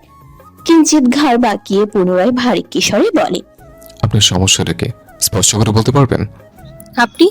কৃতিকার এই স্পষ্ট নির্বিকার অভিব্যক্তিতে আধির বিস্ময়ের দৃষ্টিতে চেয়ে থাকে। কিছুটা সন্দিহান স্বরে বলে, মানে? কৃতিকা যেন এবার নিজের ভেতরে থাকা সকল ঝাঁজ বের করার এক মোক্ষম সুযোগ পেয়ে যায়। সে একটুও সময় নষ্ট না করে নিজের অভ্যন্তরের সকল রাগ ক্ষোভের বহিঃপ্রকাশ করে বলতে শুরু করে। মনে হলো আমার বর্তমান সব সমস্যার জন্য একমাত্র দায়ী আপনি। আমি কখনো আপনার অফিস ছাড়তাম না, কখনোই ইয়াসকে পড়ানোও ছাড়তাম না যদি আপনার চরিত্রটা ঠিক থাকতো। আমি আপনাকে কখনোই ভিন্ন কোনো নজরে দেখিনি। শুধু গুরুজন হিসেবে, অফিসের বস হিসেবে যতটুকু সম্মান করা যায় আমি তাই করেছি, কিন্তু আপনি কৃতিকা বলতে বলতে অকস্মাৎ থেমে যায়। আধিরের সামনে হুট করে এসব বলে ফেলায় সে দ্বিধাদ্বন্দ্বে রয়েছে। একবার মনে হচ্ছে মনের ভেতরে থাকা সবকিছু আজ উগরে দিয়ে কাহিনীর সমাপ্তি করুক, কিন্তু পরক্ষণেই আধিরের শান্ত গম্ভীর অনমূর্তির ন্যায় অবয়ব তার অন্তরাত্মাকে কাঁপিয়ে তুলছে। এদিকে তৃতিকা থেমে যেতেই আধির কপাল কুঁচকে তৃতিকার দিকে দু পা এগিয়ে আসে, তার চোখে মুখে তীব্র বিস্ময়ের ছাপ। আধির তার বিস্ময়ের স্বরে তৃতিকার উদ্দেশ্যে আওড়ায়। কি বলতে চাইছেন? আধিরের নিঃশব্দের হুমকি স্বরূপ কণ্ঠে তৃতিকা কিছুটা ঘাবড়ে যায়, তবুও সে প্রায় হিতাহিত জ্ঞান শূন্যের ন্যায় জোর গলায় বলে ওঠে, I am sorry, but mister Adhir Rayan Chowdhury, আপনার চরিত্রের সমস্যা রয়েছে, নয়তো কেউ কি করে নিজের স্ত্রী সন্তান। তৃতিকার কথা আর সম্পূর্ণ হয় না, বরং তার পূর্বে আধির তার শক্ত হাতে তৃতিকার গাল চেপে ধরে এবং সে একই বল প্রয়োগেই তৃতিকাকে ধাক্কা দিয়ে পুনরায় দরজার সাথে ঠেকায়। আচমকা এহেন কাণ্ডে তৃতিকার মাথার পেছনে খানিকটা ব্যথা পেলেও আধিরের সেসবে খেয়াল নেই। তৃতিকার গাল এমন ভাবে চেপে ধরেছে যেন চিয়ালের হাড় খোল সব ভেঙে দিবে।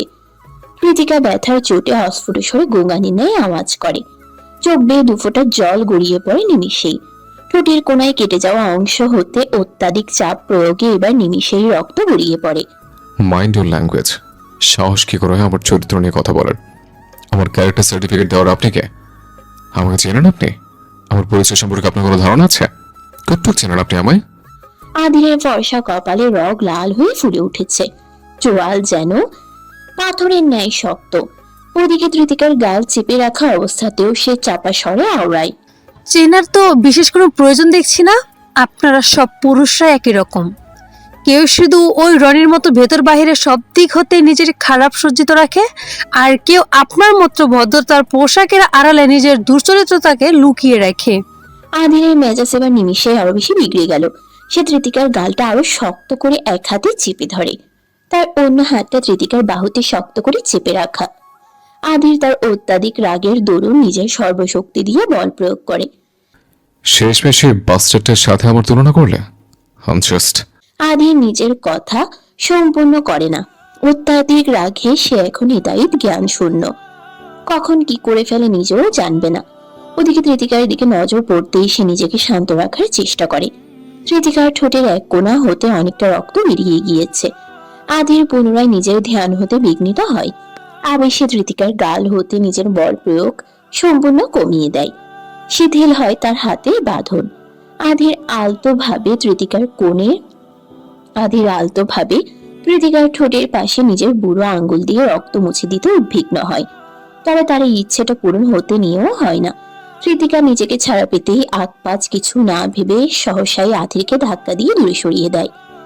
আধির নিজের খেয়ালে নিজের খেয়ালে হারিয়েছিল বিধায় সে ধৃতিকার সামান্য ধাক্কাতেও পিছিয়ে যায়। একই সাথে নিজের ভাবনা হতে বেরিয়ে আসে। আধির আরো কিছু বলতে নেবে তার পূর্বেই ধৃতিকা জোর স্বরে বলতে শুরু করে। বলবো না তো কি করব? বেরিয়ে যান আপনি এখান থেকে। আমি আপনার কে হই শুনি? কেউ হই না। আমাদের মাঝে বিশেষ কোনো সম্পর্ক কিংবা পরিচয় তো নেই। তাহলে বারবার কেন আপনি এরকম আচরণ করেন? আপনার এসব আচরণে কি প্রমাণ করতে চান? ঘরে স্ত্রী সন্তান রেখে মেয়ের বয়সে এক মেয়ের সাথে আপনার কিসের এত আধিক্যতা? ধৃতিকার কথাবার্তায় আধিরের কপাল কুঁচকে যায়। অবাক চাহনিতে সে ধৃতিকার দিকে তাকিয়ে থাকে। ধৃতিকা এসব কি বলছে? তার ঘরে স্ত্রী সন্তান, এরা আবার কোথায় থেকে এলো? আধির কিছুটা অবাক হয়ে ধৃতিকার দিকে এগিয়ে যায় এবং ধৃতিকার উদ্দেশ্যে সন্দেহান স্বরে আওড়ায়। ধৃতিকা, আপনি কি সব? আধিরের কথা শেষ হতে না হতেই ধৃতিকা পুনরায় জোর গলায় বলে, সাধু সাজতে এসেছেন? ভেবেছেন আমি কিছু বুঝি না? ঈশানী আর ইয়াসের মতো বউ আর ছেলে থাকা সত্ত্বেও আপনি আমার কাছে কেন পড়ে আছেন? আপনি যা আচরণ করেন তা মোটেও স্বাভাবিক নয় মিস্টার অধীর রায়ন চৌধুরী। ধৃতিকার কথা শেষ হতে না হতেই অকস্মাৎ এক শক্ত পোক্ত হাতের থাপ্পড় তার গালে এসে লাগে। নিমেষেই ধৃতিকা হতভম্ব হয়ে থমকে যায়। বিস্ময়ে সে গালে হাত চেপে আধিরের দিকে তাকিয়ে থাকে, অথচ আধিরের এতে কোনো হিলদোলি নেই। উল্টো সে ধৃতিকার দিকে তেড়ে এসে তার হাত দুটো শক্তভাবে দেয়ালের সাথে চেপে ধরে। ধৃতিকার চোখে চোখ রেখে সম্পূর্ণ ক্ষীণ দূরত্বে মুখোমুখি দাঁড়িয়ে হিসহিসিয়ে আওড়ায়। Don't cross your limit. না জেনে বুঝে উল্টোপাল্টা কথা বলবেন না। হ্যাঁ, আমি ইয়াসের গার্ডিয়ান। সে আমার ছেলে, কিন্তু সে আমার ভাইয়ের ছেলে, আমার বোনের ছেলে। কারণ ঈশানী আমার বোন। ধৃতিকা ভেবেছিল সে আজ আদিরকে এভাবে চড় মারার ফল হিসেবে অন্তত কড়া কয়েকটা কথা শুনিয়ে দেবে। একে তো দোষও করেছে, আবার তারই ঘরে ঢুকে তার উপরই জোর খাটাচ্ছে। কিন্তু আচমকা আধিরের কথা শুনেই যেন তার সকল রাগ ক্ষোভ ঘৃণা পানি হয়ে যায়। এটা আধি কি বলল? ঈশানী তার বোন? কিন্তু সে তো ভেবেছিল ধৃতিকার চিন্তা ভাবনা ফুরানোর আগেই আধির তীব্র তাচ্ছিল্যের সহিত মৃদু হেসে ধৃতিকাকে ছেড়ে দেয়। চোখে মুখে তার তীব্র রাগের স্পষ্ট ছাপ। তার এক থাপ্পড়ে ধৃতিকার গাল হয়তো প্রায় ফেটে গিয়েছে, কিন্তু সেসবে নজর দেওয়ার আর আধিরের সময় কই। সে নিজের শার্টের হাতাটা আরো খানিকটা গুটিয়ে নেয়। অতঃপর কোমরে দুপাশে হাত রেখে বিধ্বস্ত চাহনিতে ঘাড় কাত করে সে ধৃতিকাকে দেখতে থাকে। ধৃতিকা এদিকে হতভম্বের ন্যায় ভাবছে তার এই মুহূর্তে ঠিক কি করা উচিত। স্থির দাঁড়িয়ে থেকেও যেন সে সম্পূর্ণ হিতাহিত জ্ঞান শূন্যের ন্যায় অভ্যন্তরে ছটফট করছে। ধৃতিকা ঠোঁট ভিজিয়ে কিছু বলতে যাবে তার পূর্বে আধির ধৃতিকার উদ্দেশ্যে বলে, sorry miss Dhritika, I am very so sorry. Next time আমার মতো দুশ্চরিত্রকে আর আপনার সামনে দেখতে হবে না। এই বলে আধির দরজার দিকে পা বাড়ায়। দরজার পাশেই দাঁড়িয়ে থাকা ধৃতিকা কিছু বলতে নেবে তার পূর্বেই আধির ধৃতিকার দিকে গম্ভীর সহিত শীতল তীক্ষ্ণ দৃষ্টিতে তাকিয়ে বলল, আর হ্যাঁ, আমার অফিসে যেন আপনাকে আর কোনোদিনও না দেখে। বিরক্তির জন্য দুঃখিত মিস। এই বলেই সে দরজাটা খুলে আশেপাশে না তাকিয়ে গটগট শব্দ করে বেরিয়ে গেল। অন্যদিকে ধৃতিকা হতভম্বের নেই পেছন হতে আধিরকে চেয়ে চেয়ে দেখতে লাগলো। একই সাথে অস্ফুট স্বরে সে আওড়ায়, এটা আমি কি করলাম? এদিকে আধির ততক্ষণে নিচে নেমে এসেছে। সিঁড়ির কাছেই ধুলোতে তার কোট পড়েছিল। সে কোনো মতে তা উঠিয়ে নিয়ে ছেড়ে নেয়। পরক্ষণেই তীব্র রাগের সহিত গাড়ি নিয়ে বাড়ির সীমানা পেরিয়ে গেল। পরদিন বিকেল বেলা ধৃতিকা যথারীতি আজ আর অফিসে যায়নি। ওখানে যাওয়ার সাহস কিংবা মন মানসিকতা কোনোটাই তার নেই। কিন্তু আজ দুপুরে ঈশানী আবারও তাকে কল করেছিল। ইয়াসের সামনে পরীক্ষা। এই মুহূর্তে হুট করে টিউশনি ছেড়ে দেওয়াটা বেশ স্বার্থপরের মতো দেখায়। এই ভাবনায় আজ বিকেল হতেই ধৃতিকা চৌধুরী ম্যানশনে এসেছে। ভেবেই নিয়েছে আর যাই হোক এখানে অন্তত আধিরের দেখা সাক্ষাৎ মিলবে না। কিন্তু কিন্তু বাড়িতে প্রবেশ মাত্রই সে ভিন্ন চিত্র দেখলো। আধির আজ একদম নর্মাল সাদা পাঞ্জাবিতে সোফায় বসে রয়েছে। তার পাশে হাফসা বেগম। দুজনে মিলে টুকটাক নানান কথাবার্তা বলছে। বেশিরভাগই আধিরের বিয়ে সম্পর্কিত বিষয়। সেসব নিয়ে আধিরের বিন্দুমাত্র কোনো আগ্রহ নেই। একই সাথে তার মন মেজাজও আজ যথেষ্ট খারাপ। আধির বাপ, একটু বোঝার চেষ্টা কর। আর কতকাল এভাবে একলা একলা থাকবা? এবার তো একটু বিয়ে শাদী করো বাপ। হাফসা বেগমের ফিসফিস করে বলা কথায় আধির মৃদু বাঁকা হাসে। তার ধ্যান জ্ঞান পড়ে আছে ধৃতিকার গতকাল বলা কথাগুলোই। ধৃতিকার কথাবার্তার মাঝে সে অনেক কিছুই আন্দাজ করে নিয়েছে। এও বুঝতে পেরেছে গত কিছুদিনের তার সকল আচরণই হয়তো একটু বেশি বাড়াবাড়ি পর্যায়ে ছিল, যা ধৃতিকার কাছে মোটেও পছন্দ কিংবা গ্রহণযোগ্য নয়। আদির ভেবে পাচ্ছে না তার মতো ব্যক্তির হুট করে এত পরিবর্তন কিভাবে হলো, সে কিভাবে এত ইম্যাচিওরের ন্যায় কাজকর্ম করছে। আর যাই হোক, সে একটা ডিসিশন নিয়ে ফেলেছে। ধৃতিকা তার সম্পর্ক পূর্ববর্তী সময়ে যাই থাকুক না কেন, এই যুগে এসে তাদের এই সম্পর্কের কোনো মূল্য নেই। ধৃতিকা তো গতকাল বলেই দিয়েছে সে নাকি তার মেয়ের বয়সী। তাহলে কিভাবে তাদের এই অসম সম্পর্কটা আর 5টা সম্পর্কের মতো স্বাভাবিক হতে পারে?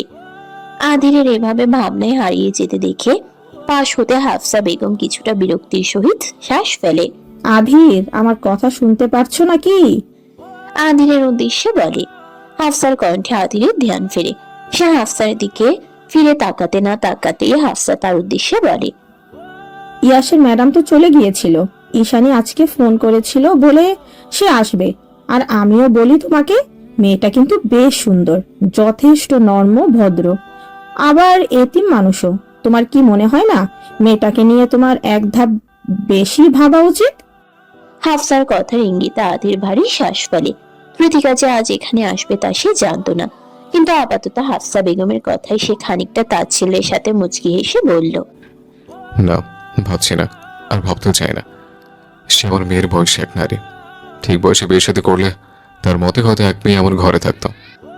আদিনের এহেন কথায় হাফসা বেগম তবদা খেয়ে যায়। এটা কেমন কথার ধরন? এদিকে আদির এই বলেই উঠে দাঁড়িয়েছে, এখানে থাকতে আর ভালো লাগছে না। যদিও তার শেষ কথাটা সে নিজের মতের তাচ্ছিল্য রূপেই বলেছে, কিন্তু এসবে আর কার কি এসে যায়। এদিকে আবার ধৃতিকা সোফার পাশ দিয়ে হেঁটে এগিয়ে যাচ্ছিল। ফলাফল স্বরূপ দুজনের শেষ কথাবার্তায় সে অনেক কিছুই বুঝে যায়। কিছুটা হতভম্ব হয়েই ধৃতিকা সেথায় দাঁড়িয়ে থাকে। এরই মাঝে আধির উঠাতে আড়াতেই হাফসার নজর ধৃতিকার দিকে যায়। সে ধৃতিকার নাম ধরে ডাক দিতে আধির ধৃতিকার দিকে এক পলক চেয়ে দেখে। ধৃতিকার নজর শুরু হতেই আধিরের দিকেই ছিল। প্রথমত আজ এখানে আদিরকে দেখে সে বেশ চমকে গিয়েছে, কারণ ব্যাপারটা তার কাছে অপ্রত্যাশিত ছিল। আর তার মাঝে আধিরের আবার তার দিকে আচমকা তাকাতেই দুজনেই চোখাচোখি হলো। এই যে ম্যাডাম, কি হয়েছিল তোমার শুনি? এদিকে আসো তো। হাফসা বেগমের হাস্যোজ্জ্বল ডাকে ধৃতিকা তার দিকে এগিয়ে যায়, যদিও তার সম্পূর্ণ আর চোখা নজর তখনও আধিরের দিকে। অন্যদিকে ধৃতিকাকে এগিয়ে আসতে দেখে আদির চোখ নামিয়ে নেয় এবং এক প্রকার ধৃতিকাকে উপেক্ষা করে সে সরাসরি বাড়ির বাইরের দিকে চলে যায়। আদিরের বিষয়টা ধৃতিকা বেশ বুঝতে পারে, কিন্তু এর চেয়ে তার আর বলা বা করারই বা কি আছে। কিন্তু ধৃতিকা ভারী শ্বাস ফেলে হাফসার কাছে এগিয়ে যেতেই তিনি শুরুতেই বিস্ময়ের সাথে বলে ওঠে, হ্যাঁ গো মেয়ে, তোমার গালে ওটা কিসের দাগ? কেউ মেরেছে নাকি? আহারে, কেমন 5টা আঙ্গুল গালের মধ্যে বসিয়ে দিয়েছে। কে করেছে শুনি এমন আহাম্মকের মতো কাজ? হ্যার মধ্যে কি কোনো দয়া মায়া নাই? শুরুতেই যে হাফসা এই বিষয়ে কথা বলবে তা ধৃতিকাও বুঝতে পারেনি। তার এসব নিয়ে তো তেমন খেয়ালই ছিল না। কিন্তু হাফসার কথা শেষ হতে না সে আর চোখে পাশে ফিরে আদিরকে দেখে। একই সাথে খানিকটা অবাকও হয়। আদির চলেই যেতে নিয়েছিল, কিন্তু আচমকা ধৃতিকার গালে চড়ের দাগের কথা শুনতেই তার পা জোড়া সম্পূর্ণ থেমে যায়। এটা কি হতে কি হচ্ছে তা কারোরই যেন জানা নেই। এত বছরের সম্পর্ক বারবার কাছে আসতে চেয়েও দূরে সরে যাচ্ছে। এই কেমন অতৃপ্ত চাহনার বেড়া জালে দুটি জীবন ক্রমশই অব্যক্ত আবেশে বেষ্টিত হচ্ছে। ইয়াসের রুমে ধৃতিকা চুপচাপ বসে বসে পড়াচ্ছে। ইয়াস চুপটি করে তার সামনে বসে ধৃতিকাকে পড়ার ফাঁকে ফাঁকে আর চোখে তাকিয়ে তাকিয়ে দেখছে। অন্যদিকে ধৃতিকার সম্পূর্ণ ধ্যান জ্ঞান পড়ার দিকে। তখন হাফসার কাছ থেকে গালের দাগের বিষয়টা কোনো মতে কাটিয়ে নিয়েছে, তবে মন মেজাজ একটু ভালো নেই। ক্রমশ সব বিগড়ে যাচ্ছে। ধৃতিকার পড়ানোর প্রায় শেষের দিকে। ইয়াসকে পড়া বুঝিয়ে দিয়ে আপাতত হোমওয়ার্ক দিচ্ছে সে। এরই মাঝে আচমকা ইয়াস তার উদ্দেশ্যে বলল, মিস মিস একটা কথা বলি। বলো। ধৃতিকা হাসি মুখে বলা কথাতেও ইয়াস মন খারাপ করে বলল, মিস তেতো। ইয়াসের কথা শেষ হতে না হতেই ধৃতিকা তার কথায় বাধা সেধে মুচকি হেসে বলল, কৃতিকা। ও হ্যাঁ, তো মিস রসগোল্লা, আপনার গালে ওভাবে কে মেরেছে? প্লিজ বলুন না। ইয়াসের কথায় ধৃতিকা থমকায়। নোটবুক হতে নজর সরিয়ে ইয়াসের দিকে তাকায়। শুরুতে নাম নিয়ে মুচকে হাসলেও শেষের কথায় নিমিষেই তার মনটা বিষিয়ে গিয়েছে। তবুও সে জোরপূর্বক মৃদু হেসে আওড়ায়। কেন? জেনে কি করবে? কৃতিকা ইচ্ছে করে বানিয়ে বলার মতো কিছু খুঁজে পেল না। যে কেউ দেখা মাত্রই বলবে এটা কারোর হাতের 5 আঙ্গুলের স্পষ্ট ছাপ। পোকা কামড় দিয়েছে কিংবা অন্য কোনো বাহানা দেওয়ার মতো সুযোগ এখানে নেই। কৃতিকার কথা শুনে ইয়াশ বুক ফুলিয়ে বলল, একদম মেরে ফেলবো তাকে। আমার মিস তো একদম রসগোল্লার মতো, বগুড়ার দইয়ের চেয়েও অসাধারণ। অথচ তাকেই কেউ এভাবে কেন মারবে? কোন সাহসে মারবে? আপনি এজন্যই মন খারাপ করে আর আমাকে পড়াতে চাননি, তাই না মিস? তো আপনি একটুও চিন্তা করবেন না মিস, আমি অধীর মামুকে বলে সে বেয়াদবকে অনেক পেটাতে বলবো। তুমি জানো আমার অধীর মামুর গায়ে কত শক্তি? একবার কাউকে মারতে নিলে সে আর বাঁচতেই পারবে না। কৃতিকার কথা শুনে ইয়াশ বুক ফুলিয়ে বলল। ইয়াশের কথায় কৃতিকা মনে মনে তাচ্ছিলের সহিত মৃদু হাসে। যার কাছ থেকে কষিয়ে থাপ্পড় খেয়ে এখন তার এই অবস্থা, সেই ব্যক্তির কাছেই নাকি এই ঘটনার বিচার নিয়ে যাবে ইয়াশ। আচ্ছা, তখন কি আদির রায়া নিজেই নিজেকে মারবে, নাকি নিজের সর্বোচ্চ রাগ ছেড়ে তাকে পুনরায় আরো 2টো কষিয়ে থাপ্পড় দিবে? কৃতিকা এসব ভাবতে ভাবতে মৃদু হাসে। পরক্ষণেই স্বাভাবিক স্বরে বলে ওঠে, এমন কোনো কিছুর প্রয়োজন নেই। যিনি আমি মেরেছে সে আমার গুরুজন।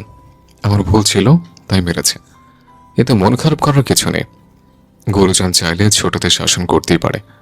কৃতিকার কথার উদ্দেশ্যই হলো ইয়াসের মনে বিষয়টিকে নিয়ে যেন কোনো প্রকার বিরূপ মনোভাবের সৃষ্টি না হয়। যথারীতি ইয়াসও যেন বিষয়টা বোঝার চেষ্টা করে। তবে কৃতিকার পেছনে অকস্মাৎ এসে দাঁড়ানো ব্যক্তিটি কৃতিকার কথায় ভ্রু উঁচিয়ে মৃদু হাসে। কৃতিকা নিজের টোটো ব্যাগ গুছিয়ে উঠতে নেবে, ঠিক সেই মুহূর্তে আচমকা তার সম্মুখে টেবিলের উপর একটা চায়ের কাপ এসে দৃশ্যমান হয়।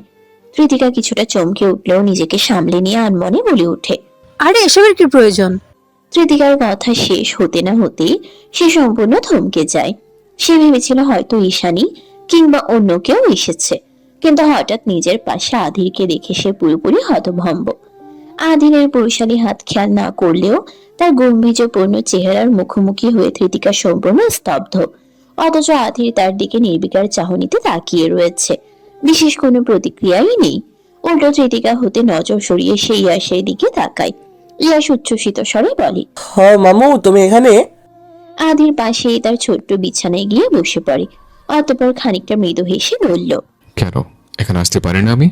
আধিরের কথা ইয়াস আর কিছুই বলল না। আধিরকে স্বইচ্ছায় তার রুমে দেখে সে বেশ খুশি হয়েছে। অন্যদিকে কৃতিকা আলতো ভাবে নিজের নজর সরিয়ে মাথা নুইয়ে চুপচাপ বসে রয়েছে।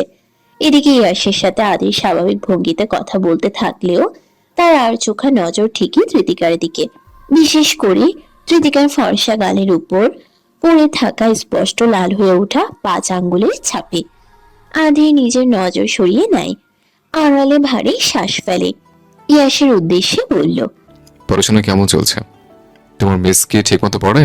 ঠিক মতো মানে? আমার মিস তেতু? না মিস তিতিকা অনেক অনেক ভালো পড়ায় না? ইয়াসের কথায় কৃতিকা মাথা নুইয়ে থাকা অবস্থাতেই কিঞ্চিত মুচকি হাসে। আধিরও মৃদু বাঁকা হেসে আর চোখে কৃতিকাকে এক পলক দেখে নেয়। এদিকে কৃতিকা চলে যাবার জন্য কিছু বলে উঠে দাঁড়াবে, ঠিক তৎক্ষণাৎ আধির তার কাছে বাধা সেধে বলল, ইয়াশ, তুমি একটু বাইরে যাও তো, তোমার মিসের সাথে আমার কিছু কথা আছে।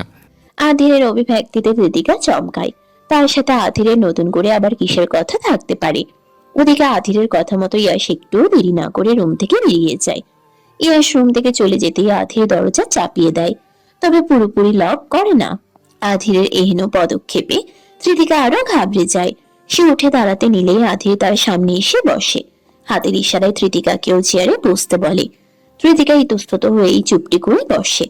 আধিরের গম্ভীর অভিব্যক্তিতে কিঞ্চিত ঢোক গেলে পরক্ষণেই অস্ফুট স্বরে আওড়ায়, সরি। কৃতিকার কথা শুনে আদির ভ্রু উঁচিয়ে কিঞ্চিত তাচ্ছিলের সহিত বাঁকা হাসে। পরক্ষণেই আবার স্বাভাবিক স্বরে বলল, সরি তো আমার আপনাকে বলা প্রয়োজন। এই বলে আধি থামে।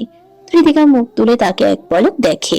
আধির মৃদু হেসে ঘাড়টা কিঞ্চিত কাত করে কৃতিকার গালের দিকে তাকায়। পরক্ষণেই ভারী শ্বাস ফেলে বলল, সরি, চটটা বেশি জোরে লেগেছে, আর একটু আস্তে দেওয়া উচিত ছিল। আধিরের এহেন নির্বিকার কথা শুনে কৃতিকার বিস্ময়ে চোখ বড় হয়। কেউ মুখের উপরে এভাবে কি করে কথা বলতে পারে? আধিরের মাঝে তো সে বিন্দু মাত্র অনুশোচনা বোধও দিচ্ছে না সে। এদিকে বলিষ্ঠ হাতে পাঞ্জাবের হাতাটা আধির আনমনে গুটিয়ে নিতে লাগলো। এভাবে হাতা গুটানো দেখে তৃতিকা কিঞ্চিত ঢোক গেলে। গতকাল এভাবে মারামারির পূর্বে আধির প্রস্তুতি নিচ্ছিল, তবে আজও কি এখন তাকে ধরে নিয়ে পেটাবে? না, এ কি করে হয়? অবশ্য এই লোকের উপর কোনো ভরসাও নেই। আধির হাতা গোটানো অবস্থাতেই মাথা উঁচিয়ে তৃতিকার দিকে তাকায়। তার ভীত অভিব্যক্তিতে মৃদু হেসে আওড়ায়। চিন্তা নেই, মারবো না আমি আপনাকে। আধিরের কথা শুনে তৃতিকা তটস্থ হয়। ওদিকে আধির তার হাত দুটো টেবিলের উপর রেখে আঙ্গুলে আঙ্গুল পুড়ে মুঠো ভাবে এক করে। তার বাম হাতের ব্র্যান্ডের সাদা কালো ঘড়িটা বেশ মানিয়েছে তার ফর্সা হাতে। এত কিছুর মাঝে তৃতিকার এই বিষয়টা নজরে রাখলো। যথারীতি তৃতিকা নিজের প্রতি বিরক্ত হয়ে তার ভাবনা হতে বেরিয়ে এলো। এদিকে আধির তার উদ্দেশ্যে গম্ভীর্যের সহিত বলল। তুমি স্থিতকা? আধির আরো কিছু বলতে নিয়েছিল, তবে তার কথা শুরু হবার পূর্বেই তৃতিকা তার কথায় বাধা সেধে বলল। তৃতিকা আমার নাম, তেতুকা না। তৃতিকার মৃদু বিরক্তি ও রাগান্বিত চাহনিতে আধির মুচকি হাসে। পরক্ষণেই সে বুক ফুলিয়ে ভারী শ্বাস ফেলে বলে। সরি, কিন্তু এখন থেকে আমি আপনাকে মিস তেতুকা বলেই ডাকবো। ইয়াশ আপনার জন্য এত চমৎকার নাম কিভাবে খুঁজে দিল তাই ভাববার বিষয়। আপনার জন্য এই নামে একদম পারফেক্ট। আপনি যেমন নিমের মতো তেতো, আপনার নামটাও ঠিক তেমনই হওয়া উচিত, মিস তেতুকা। আধিরের অতি রঞ্জিত উদ্ভট অভিব্যক্তিতে তৃতিকার চোখ মুখ রাগে কুঁচকে যায়। চোয়াল শক্ত হলেও সে সবকিছুই ঠোঁট চেপে সহ্য করে নেয়। এদিকে আধির আর একটুও সময় না নিয়ে বলে ওঠে। তুমি তেতুকা, এখানে তো ঠিকই এসছেন, কিন্তু আজ অফিসে যাননি কেন? আধিরের শান্ত গম্ভীর প্রশ্নে তৃতিকা কিছুটা চাপা স্বরে আওড়ায়। গতকাল আপনিই তো নিষেধ করেছেন। তৃতিকার নমনীয়তায় আধির ভ্রুক উঁচিয়ে মৃদু হাসে। আমি যেতে না করলাম, তাই আর আপনি যাবেন না? বেশ ভালো, তবে সপ্তাহে খানেকের মধ্যে 2 লাখ টাকা অফিসে জমা করে দিয়ে যাবেন। তৃতিকা এই পর্যায়ে আবার কিছুটা চমকায়। এই বিষয়টা তো মাথা থেকে বেরিয়ে গিয়েছিল। যদি সত্যি সত্যি এই 2 লাখ টাকা দিতেই হয়, তাহলে সে এতগুলো টাকা পাবে কোথায়? তৃতিকা চিন্তিত স্বরে আওড়ায়। তো আমি এতগুলো টাকা পাবো কোথায়? আমার এটা আপনার ভাবনার বিষয়, আমার নাম তেতুকা। পুনরায় আধিরের নির্বিকার অভিব্যক্তি। তৃতিকা যেন বেশ বিরক্ত হলো, সাথে প্রচন্ড অস্বস্তিও হচ্ছে। আপনি চাইলেই ভেবে দেখতে পারেন, এখনো সময় আছে। যদি জব করার ইচ্ছে থাকে তাহলে আগামীকাল অফিস চলে আসবেন, আপনার জন্য বিশেষ সারপ্রাইজ আছে। তৃতিকা পুনরায় বিস্মিত চাহনিতে তার দিকে তাকায়। একে তো কি করবে সে চিন্তায় মরিয়া, তার মাঝে আবার কিসের সারপ্রাইজ? আমার শেষমেশ এই খারুসের অফিসেই যেতে হবে। এদিকে তৃতিকার ভাবনা চিন্তার মাঝে আধির তার উদ্দেশ্যে বলল। ভাবনা চিন্তা পরে করবেন, চাটা খেয়ে নিন, ঠান্ডা হয়ে যাচ্ছে। আধিরের কথায় তৃতিকা মাথা নুইয়ে চায়ের কাপের দিকে তাকায়। সামনে আধির এভাবে বসে রয়েছে, আর সে একা একাই চা খাবে। বিষয়টা কেমন দেখায় না? তৃতিকা মনে মনে এসব ভাবতে লাগলো। অথচ আচমকা আধির বলল। নির্দ্বিধায় খেয়ে নিন, আমি চা খাই না। আধিরের কণ্ঠে তৃতিকা চমকায়। সে তো বিষয়টা নিয়ে মনে মনে ভাবছিল, আধির কি করে তার মনের কথা বুঝে গেল। তৃতিকা কিঞ্চিত ঢোক গিলে চায়ের কাপে ঠোঁট ছোঁয়ায়, তবে 2-3 বারের বেশি চুমুক সে দিতে পারে না। আধির তার দিকে অপলক ভাবে চেয়ে রয়েছে, অথচ তার এতে তীব্র অস্বস্তি হচ্ছে। একই সাথে আধিরের গম্ভীর অভিব্যক্তিতে বারংবার তার চোখ মুখ শুকিয়ে আসছে। না, আর এখানে থাকা যাবে না। তৃতিকা কোনো মতে চায়ের কাপটা টেবিলের যথাস্থানে রেখে দিয়ে সোজা উঠে দাঁড়ায়। আচমকা উঠে দাঁড়ানোতে আধির তার দিকে বুঝিয়ে তাকায়। আধিরের নজরের সাথে চোকাচোকি হতেই তৃতিকা কিঞ্চিত ঢোক গেলে ইতস্তত করে বলল। আমি সন্ধ্যা হয়ে গেছে, আমি এখন আসছি, ভালো থাকবেন। এই বলেই সে এক মুহূর্ত দেরি না করে নিজের ব্যাগটা নিয়ে রুম হতে বেরিয়ে পড়ে। এদিকে আধির তার যাওয়ার পানে কিঞ্চিত মুচকি হেসে বিড়বিড়িয়ে আওড়ায়। ভালো তো আমি সর্বদাই থাকি মিস তেতুকা। এই বলার মাঝে আধিরের নজর পড়ে তৃতিকার চায়ের কাপে। অর্ধেকটা চা সে ফেলেই চলে গিয়েছে। আধির ভারী শ্বাস ফেলে, চায়ের কাপটা হাতে তুলে নেয়। পরক্ষণেই তীক্ষ্ণ দৃষ্টিতে চায়ের কাপের চারপাশটায় চোখ বুলিয়ে নেয়। কাপের বাম পাশে শুকনো ঠোঁটের মৃদু ছাপ স্পষ্ট। আধির বিষয়টা খেয়াল করতেই পুনরায় মৃদু হাসে। পরক্ষণেই কি যেন ভেবে ঠিক সেই ঠোঁটের ছাপযুক্ত স্থান বরাবর নিজের ঠোঁট ছোঁয়ায়। জীবনে চা না খাওয়া আদির রায়ান চৌধুরীও শেষমেশ এমন মিষ্টি স্বাদযুক্ত চায়ে দুবার চুমুক দিয়ে মৃদু হেসে বলে ওঠে, এত মিষ্টি খেয়ে কি লাভ? নিশ্চয় কত তেতিয়ে রয়ে যাবে। আদির এই বলেই থামে। পরক্ষণে আবার ভারী শ্বাস ফেলে গম্ভীর যে সহিত আওড়ায়, একদম নিরামিষ একটা। এই তো আমার চেয়েও বেশি। আধির নিজের কেবিনে প্রবেশের পূর্বেই মাথা ঘুরিয়ে একবার তৃতিকার ডেস্কের দিকে তাকায়। না, তৃতিকা আজ আসেনি। সে খানিকটা হতাশ হলো এতে। আজ অফিসে হয়তো নিশ্চিত তৃতিকার দেখা পাবে, কিন্তু এমনটা হলো না।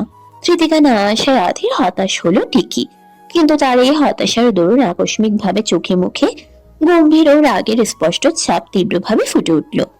চোয়াল শক্ত করে এক প্রকার রেগে সে নিজের কেবিনের ভেতরে প্রবেশ করে। দরজাটা তীব্র রাগে সজোরে আটকে দিতেই এক বিকট শব্দে চারপাশ ছিঁড়ে যায়। বাহিরের সকলেই বিষয়টা লক্ষ্য করতেই বুঝে যায় আজ আধির রায়ান চৌধুরীর মাথা আর ঠিক নেই।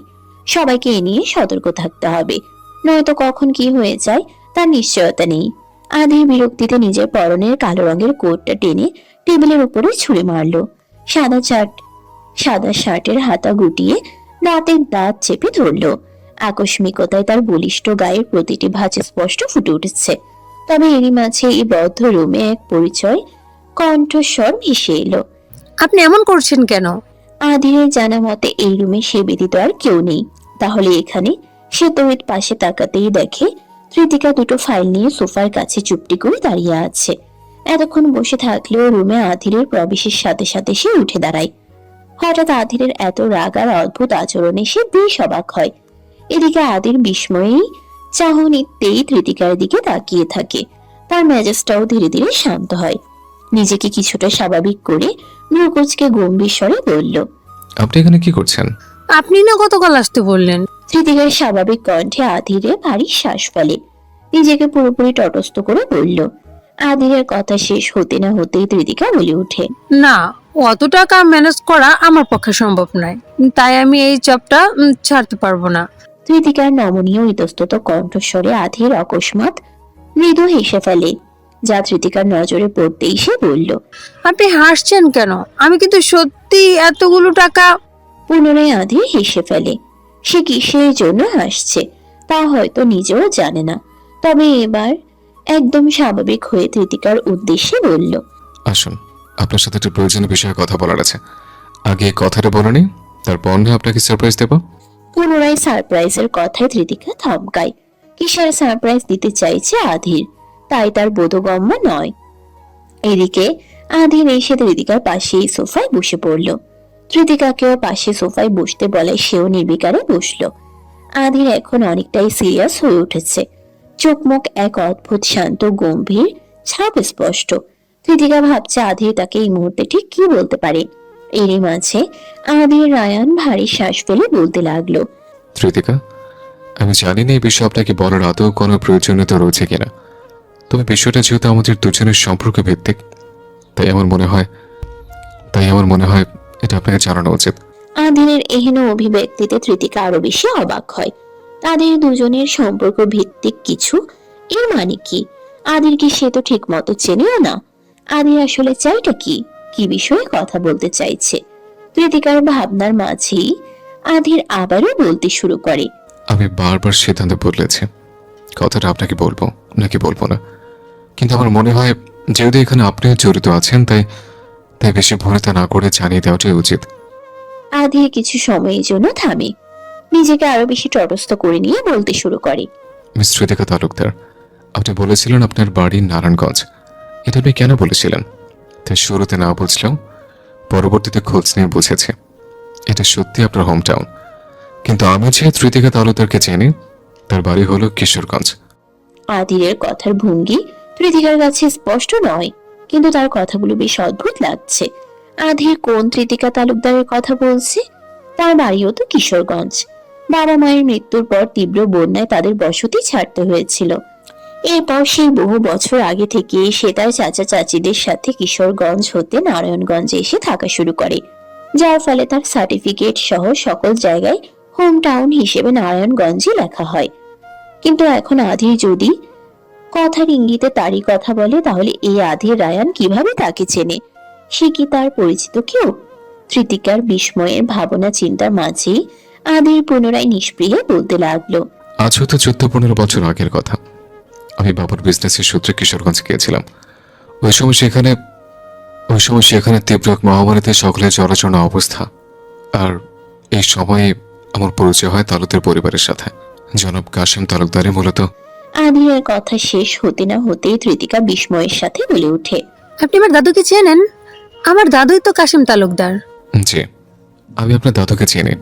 তার সাথে আমার প্রথম পরিচয় হয়, বেশ খাতিরে জমে। অ্যাজ ইউজুয়াল আমি সেখানে থাকাকালীন অবস্থাতেই তিনি সেই মহামারীর দরুন আক্রান্ত হয়ে বেশ অসুস্থ হয়েছে এবং আমার কাছে এক অদ্ভুত আবদার করে বসে। আপনার আদৌ কিছু মনে রয়েছে কিনা জানি না, তবে খুব সম্ভবত সে সময় আপনার বয়স আনুমানিক 3.5 থেকে 4 বছরের মতো হবে। আর আপনার দাদু তার জীবনের শেষ ইচ্ছের হিসেবে আপনার সাথে আমার বিয়ে দেওয়ার আবদার করে। তৃতিকা তীব্র বিস্ময়ের সাথে আধিরের দিকে তাকিয়ে, চোখের পলক একেবারে জন্য নামছে না। সে অপলক দৃষ্টিতে আধিরকে দেখছে। অন্তঃস্থলে এক তীব্র ঝড়ে যেন সব তোলপাড় হতে শুরু করেছে। আধির যেন তৃতিকার বিষয়টা বেশ ভালোই বুঝতে পারে। সে কিছুটা তৃতিকার দিকে এগিয়ে আসে। খানিকটা ইতস্তত ভঙ্গিতেই আচমকা তৃতিকার হাত দুটো নিজের কাছে টেনে নিয়ে নিজের হাতের আদলে শক্ত করে চেপে ধরে। এই দফায় তৃতিকা আরো বেশি বিস্মিত। এদিকে আধির স্বাভাবিকভাবে নির্বিকার ভঙ্গিতে বলল, তৃতীয়, আমি জানি এই সম্পর্কটা স্বাভাবিক নয়। আমি বয়সে তোমার যথেষ্ট বড়। আমাদের মাঝে যে অসমতা রয়েছে তা স্বাভাবিক হতে পারে না, কিন্তু সে অতীতের সম্পর্কের ভিত্তিতে আমি আজও তোমার স্বামী। আধির ঠোঁট বিছিয়ে ধীর চাহনিতে তৃতিকার দিকে তাকিয়ে।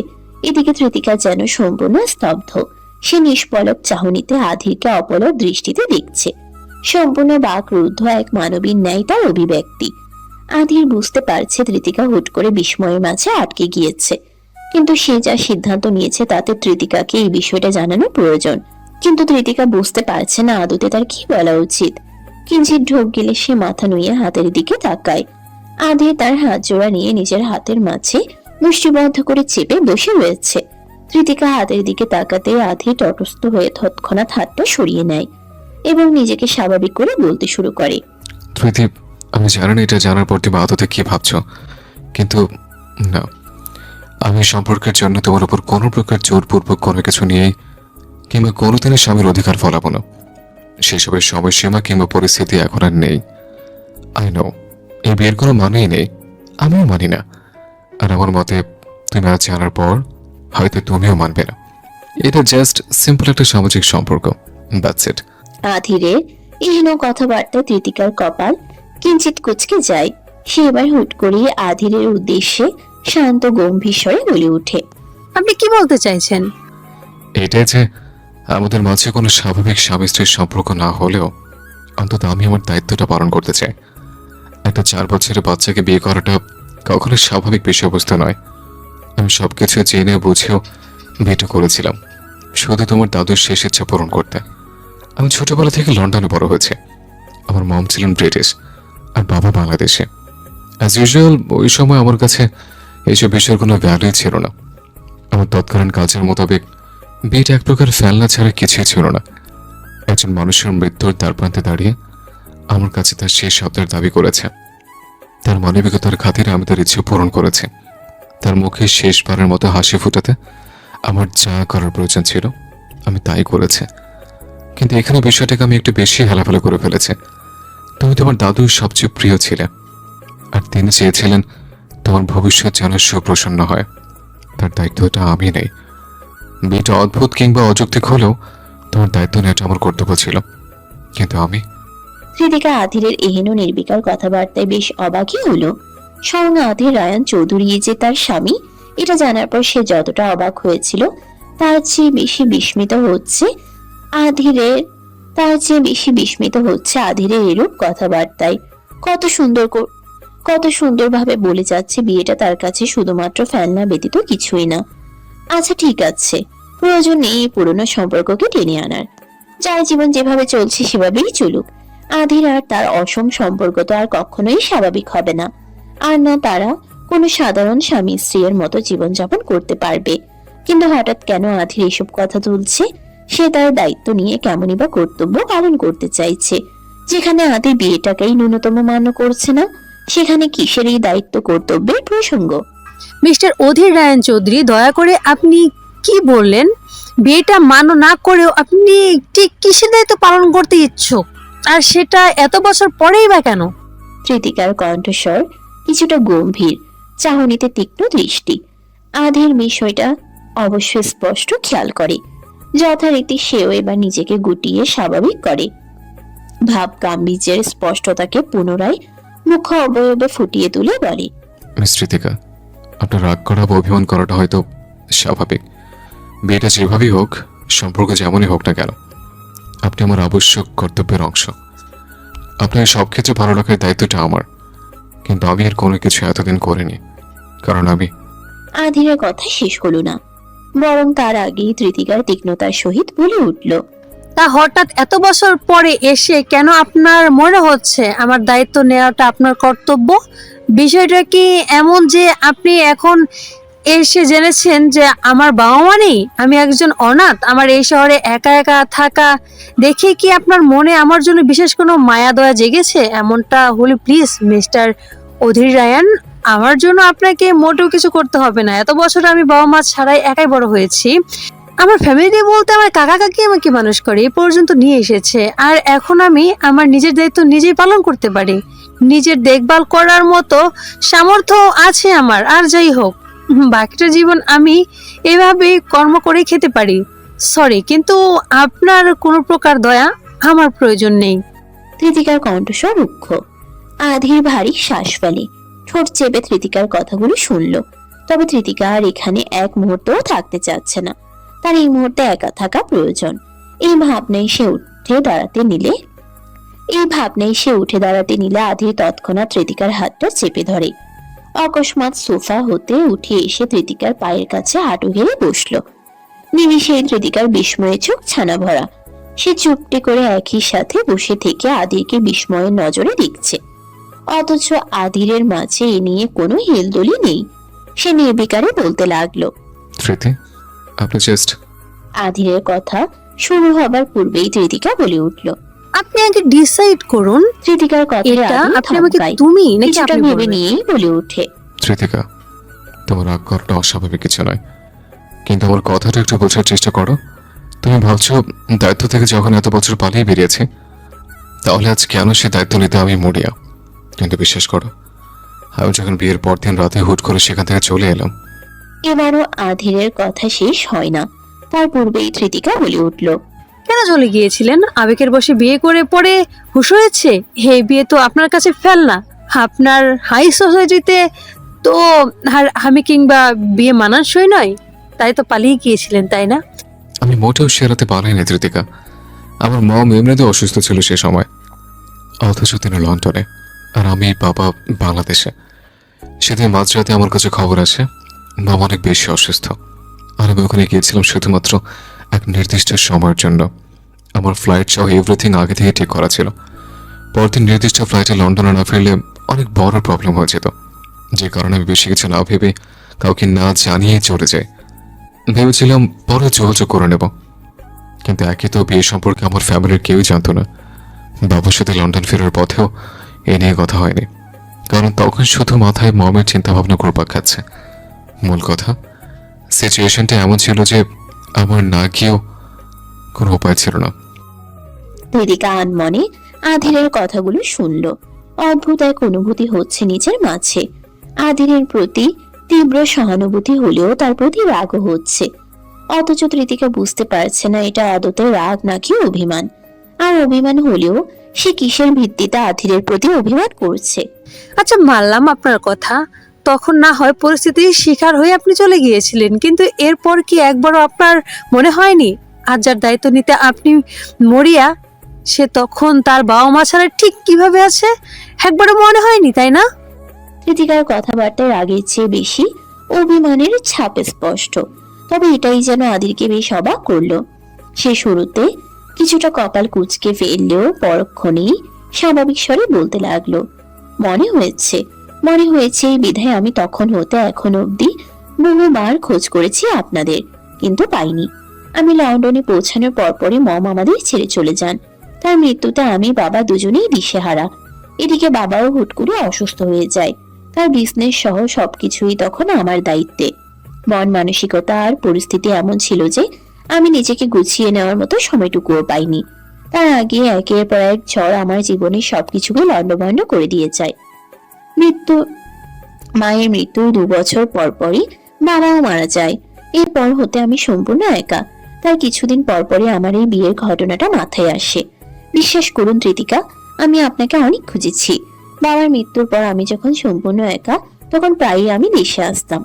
এরপর কিশোরগঞ্জে আপনার খোঁজে কম করে হলেও 1000বার গিয়েছি, কিন্তু ততদিনে তালুকদার পরিবারের অস্তিত্ব যেন কিশোরগঞ্জ হতে গায়েব হয়ে গিয়েছে।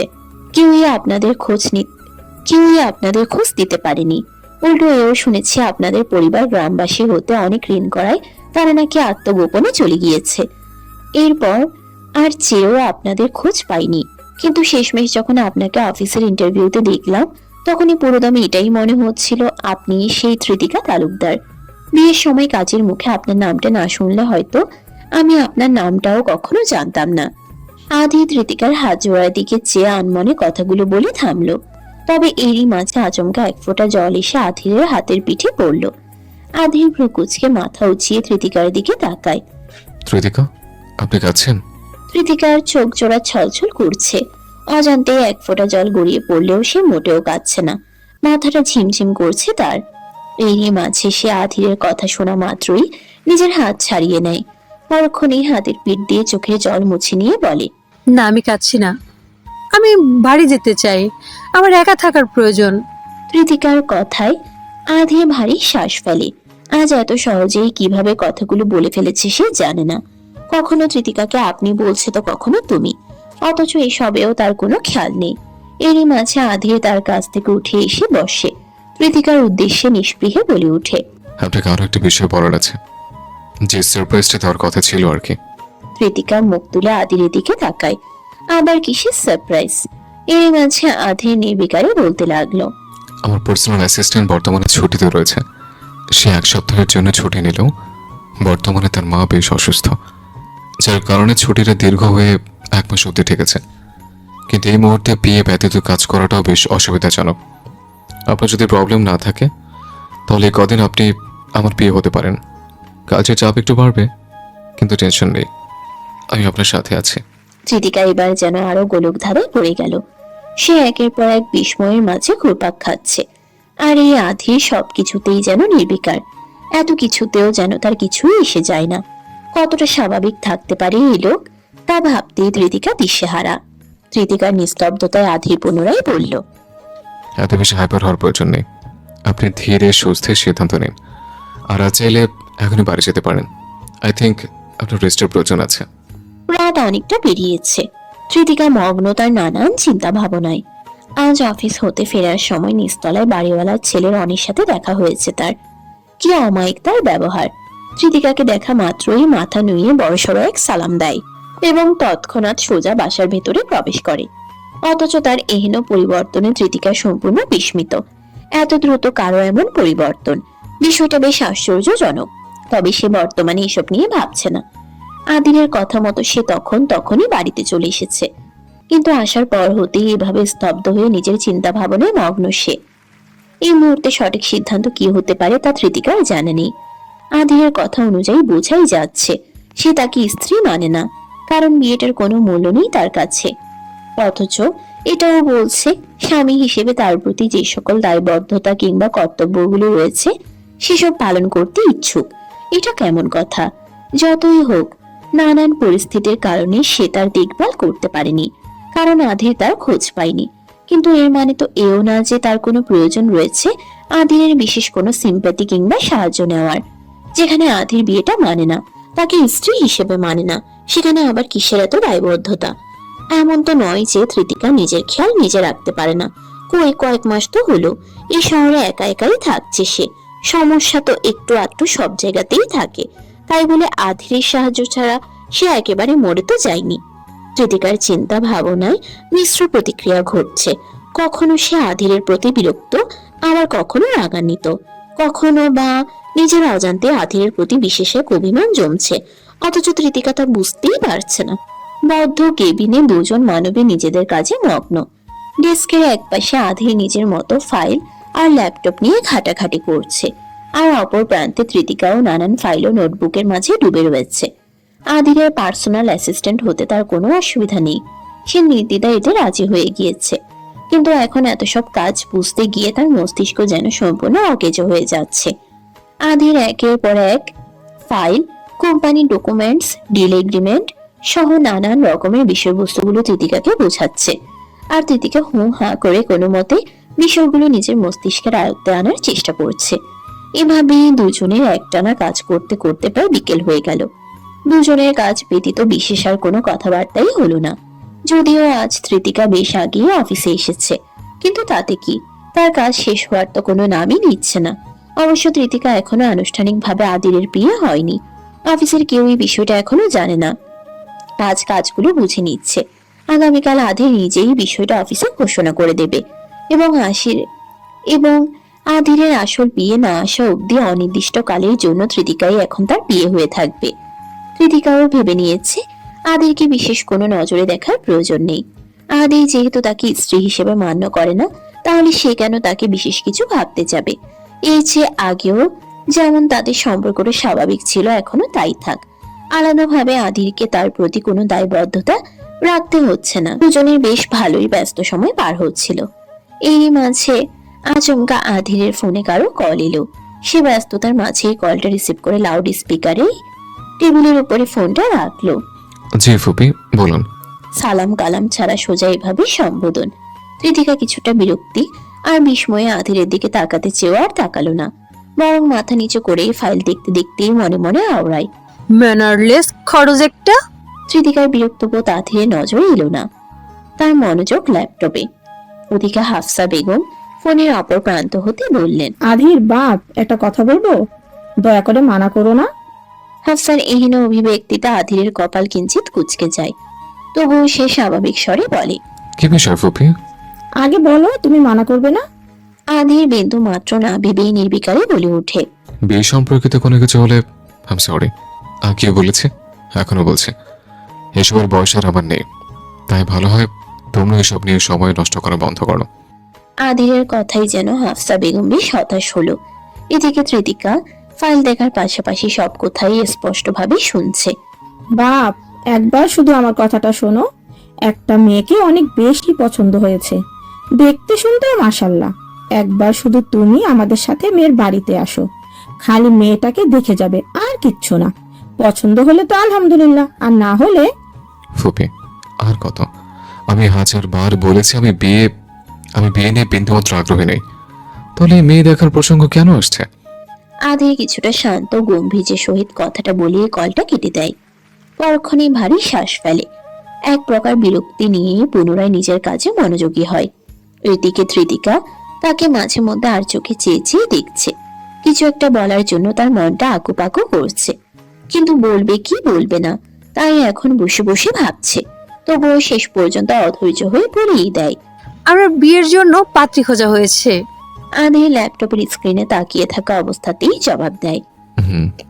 এর চেয়ে বেশি সে একটা শব্দও করলো না। এদিকে তৃতিকার মেজাজ কেন যেন নিমিষেই বিগড়ে যাচ্ছে। এটা কেন হচ্ছে তা তৃতিকার অজানা, তবে সে কিছুটা চাপা স্বরে আধিরের উদ্দেশ্যে আওড়ায়, বিয়ে করে নিলেই তো পারেন। আধির আনমনে থাকায় সে তৃতিকার কথাটা ঠিক শুনতে পারল না, তাই সে না বোঝার ভঙ্গিতে বলে, জি। তৃতিকা এতে কিছুটা বিরক্ত হয়, তার কেমন যেন অস্বস্তি হচ্ছে। তবুও সে চাপা স্বরে বলল, বললাম এত করে সবাই যখন বলছে তাহলে বিয়েটা চাইলেই করে নিতে পারেন, বয়স তো আর কম হয় না, অনেক হয়েছে তাই না? আধির এবার ল্যাপটপের স্ক্রিন হতে নজর সরিয়ে তৃতিকার দিকে তাকায়। পরক্ষণে কিছু একটা ভেবে ক্ষীণ বাঁকা হেসে বলতে লাগলো, করবে বলছেন? তৃতিকা তীব্র অস্বস্তিতে পড়ে যায়। হুট করে ইচ্ছে হচ্ছে এই খারুস রায়ানের মুখ বরাবর সজোরে একটা ঘুষি মেরে নিজেকে শান্ত করতে। তবুও তৃতিকা নিজেকে শান্ত করে স্বাভাবিক স্বরেই বলল, আধির আর কথা বাড়ায় না, আনমনেই কিছুটা মুচকি হাসে। পুনরায় দুজনের মাঝে পিনপতন নীরবতা। কিছুক্ষণ সময় এভাবেই অতিক্রম হবার পর কৃতিকা ধীর স্বরে আদিরের উদ্দেশ্যে বলে। আপনি একটা কথা বলার ছিল। জি বলুন। আমাদের বিয়েটা আপনার কাছে ফেলনা হলেও সেটা তো বিয়ে, তাই না? হঠাৎ বিয়ের প্রসঙ্গ তোলায় আদির বউ চিয়ে কৃতিকার দিকে তাকিয়ে বলে। আমি তো বলেছি আপনার যাবতীয় বিষয়ে দেখভাল করার দায়িত্ব এখন আমার। আদিরের কথা শেষ হতে না হতেই কৃতিকা মনে মনে আওড়ায়। আসছে আমার নীতিফিতির জমিনদার, বিয়ে মানে না, অথচ বউয়ের দায়িত্ব পালন করবে। অথচ মুখে সে বলল, আমি তা বলিনি। বিয়ে একটা ধর্মীয় বিষয়বস্তু, এটার তাৎপর্য অনেক, তাই আপনি চাইলে এটাকে হেলাফেলা করতে পারেন না আমার মতে। কৃতিকা এটুকু বলে থামে। তাই ইতস্তত বোধে আদির কপাল কুঁচকে তার দিকে তাকায়। কৃতিকা কিছুটা সময় নিয়ে বলে, আমাদের বিয়ে তো মনে হয় কোনো সরাসরি আইনি নেই, তাই বিয়ে যেহেতু মানেন না, তাহলে আমাদের তালাক হয়ে গেলেই ভালো হয়, দুজনের মাঝে কোনো দায়বদ্ধতাও থাকবে না। আর কৃতিকার কথা শেষ হয় না, বরং তার পূর্বে আধির ল্যাপটপটা বন্ধ করে উঠে দাঁড়ায়। তাকে এভাবে আচমকা উঠে দাঁড়াতে দেখে কৃতিকা স্তব্ধ হয়ে যায়। এদিকে আধির পাশ থেকে নিজের কোটটা পরে নিতে নিতেই শান্ত গম্ভীর্যের সাথে আওড়ায়, তালাকের কোনো প্রয়োজন নেই। আধিরের অভিব্যক্তিতে কৃতিকার কপাল কিঞ্চিত কুঁচকে যায়। সে সন্দেহান স্বরে বলল, কিন্তু কেন? কৃতিকার কথায় আধির তার দিকে মুখ ফিরিয়ে তাকায়, কিঞ্চিত মুচকি হেসে বলে, থাকুক না আর কতদিন সম্পর্কটা, আমি তো আর বিয়ে সাথে করছি না, আর যতদিন না আপনি বিয়ে করছেন ততদিন পর্যন্ত না হয় আমার বউ হয়েই থাকুন। আদিরের হাস্য উজ্জ্বল মুখে এহেন কথা শুনে কৃতিকা সম্পূর্ণ স্তব্ধ। এটা কেমন কথা? এরই মাঝে আদির রুম হতে বেরিয়ে যেতে যেতে আরো বলে, অফিস শেষে শপিং করতে যাব, নিচে আমার জন্য ওয়েট করবেন। যদি দেখেছি পাকনামি করে আগে চলে গিয়েছেন তাহলে একদম মেরে ফেলবো। শেষের কথাটা আধির যেতে যেতেই কৃতিকার দিকে মুখ ফিরিয়ে ভ্রুচিয়ে বলে, যেন কৃতিকাকে এক প্রকার শাসিয়ে গেল। এদিকে কৃতিকা তার কথার শুরুতেই কিঞ্চিত ঢোক গিলে মুখ ভেঙচিয়ে চাপা স্বরে আওড়ায়, ইস, একদম মেরে ফেলবো। আমি কি তার হাতের মোয়া নাকি? বিয়ে মানে না আবার বলে বউ হয়ে থাকতে, এখন আবার শাসিয়ে গেল। কত বড় খারুস একটা! সাদে কি আর একে খারুস বলে? মিস্টার খারুস রায়ান চৌধুরী।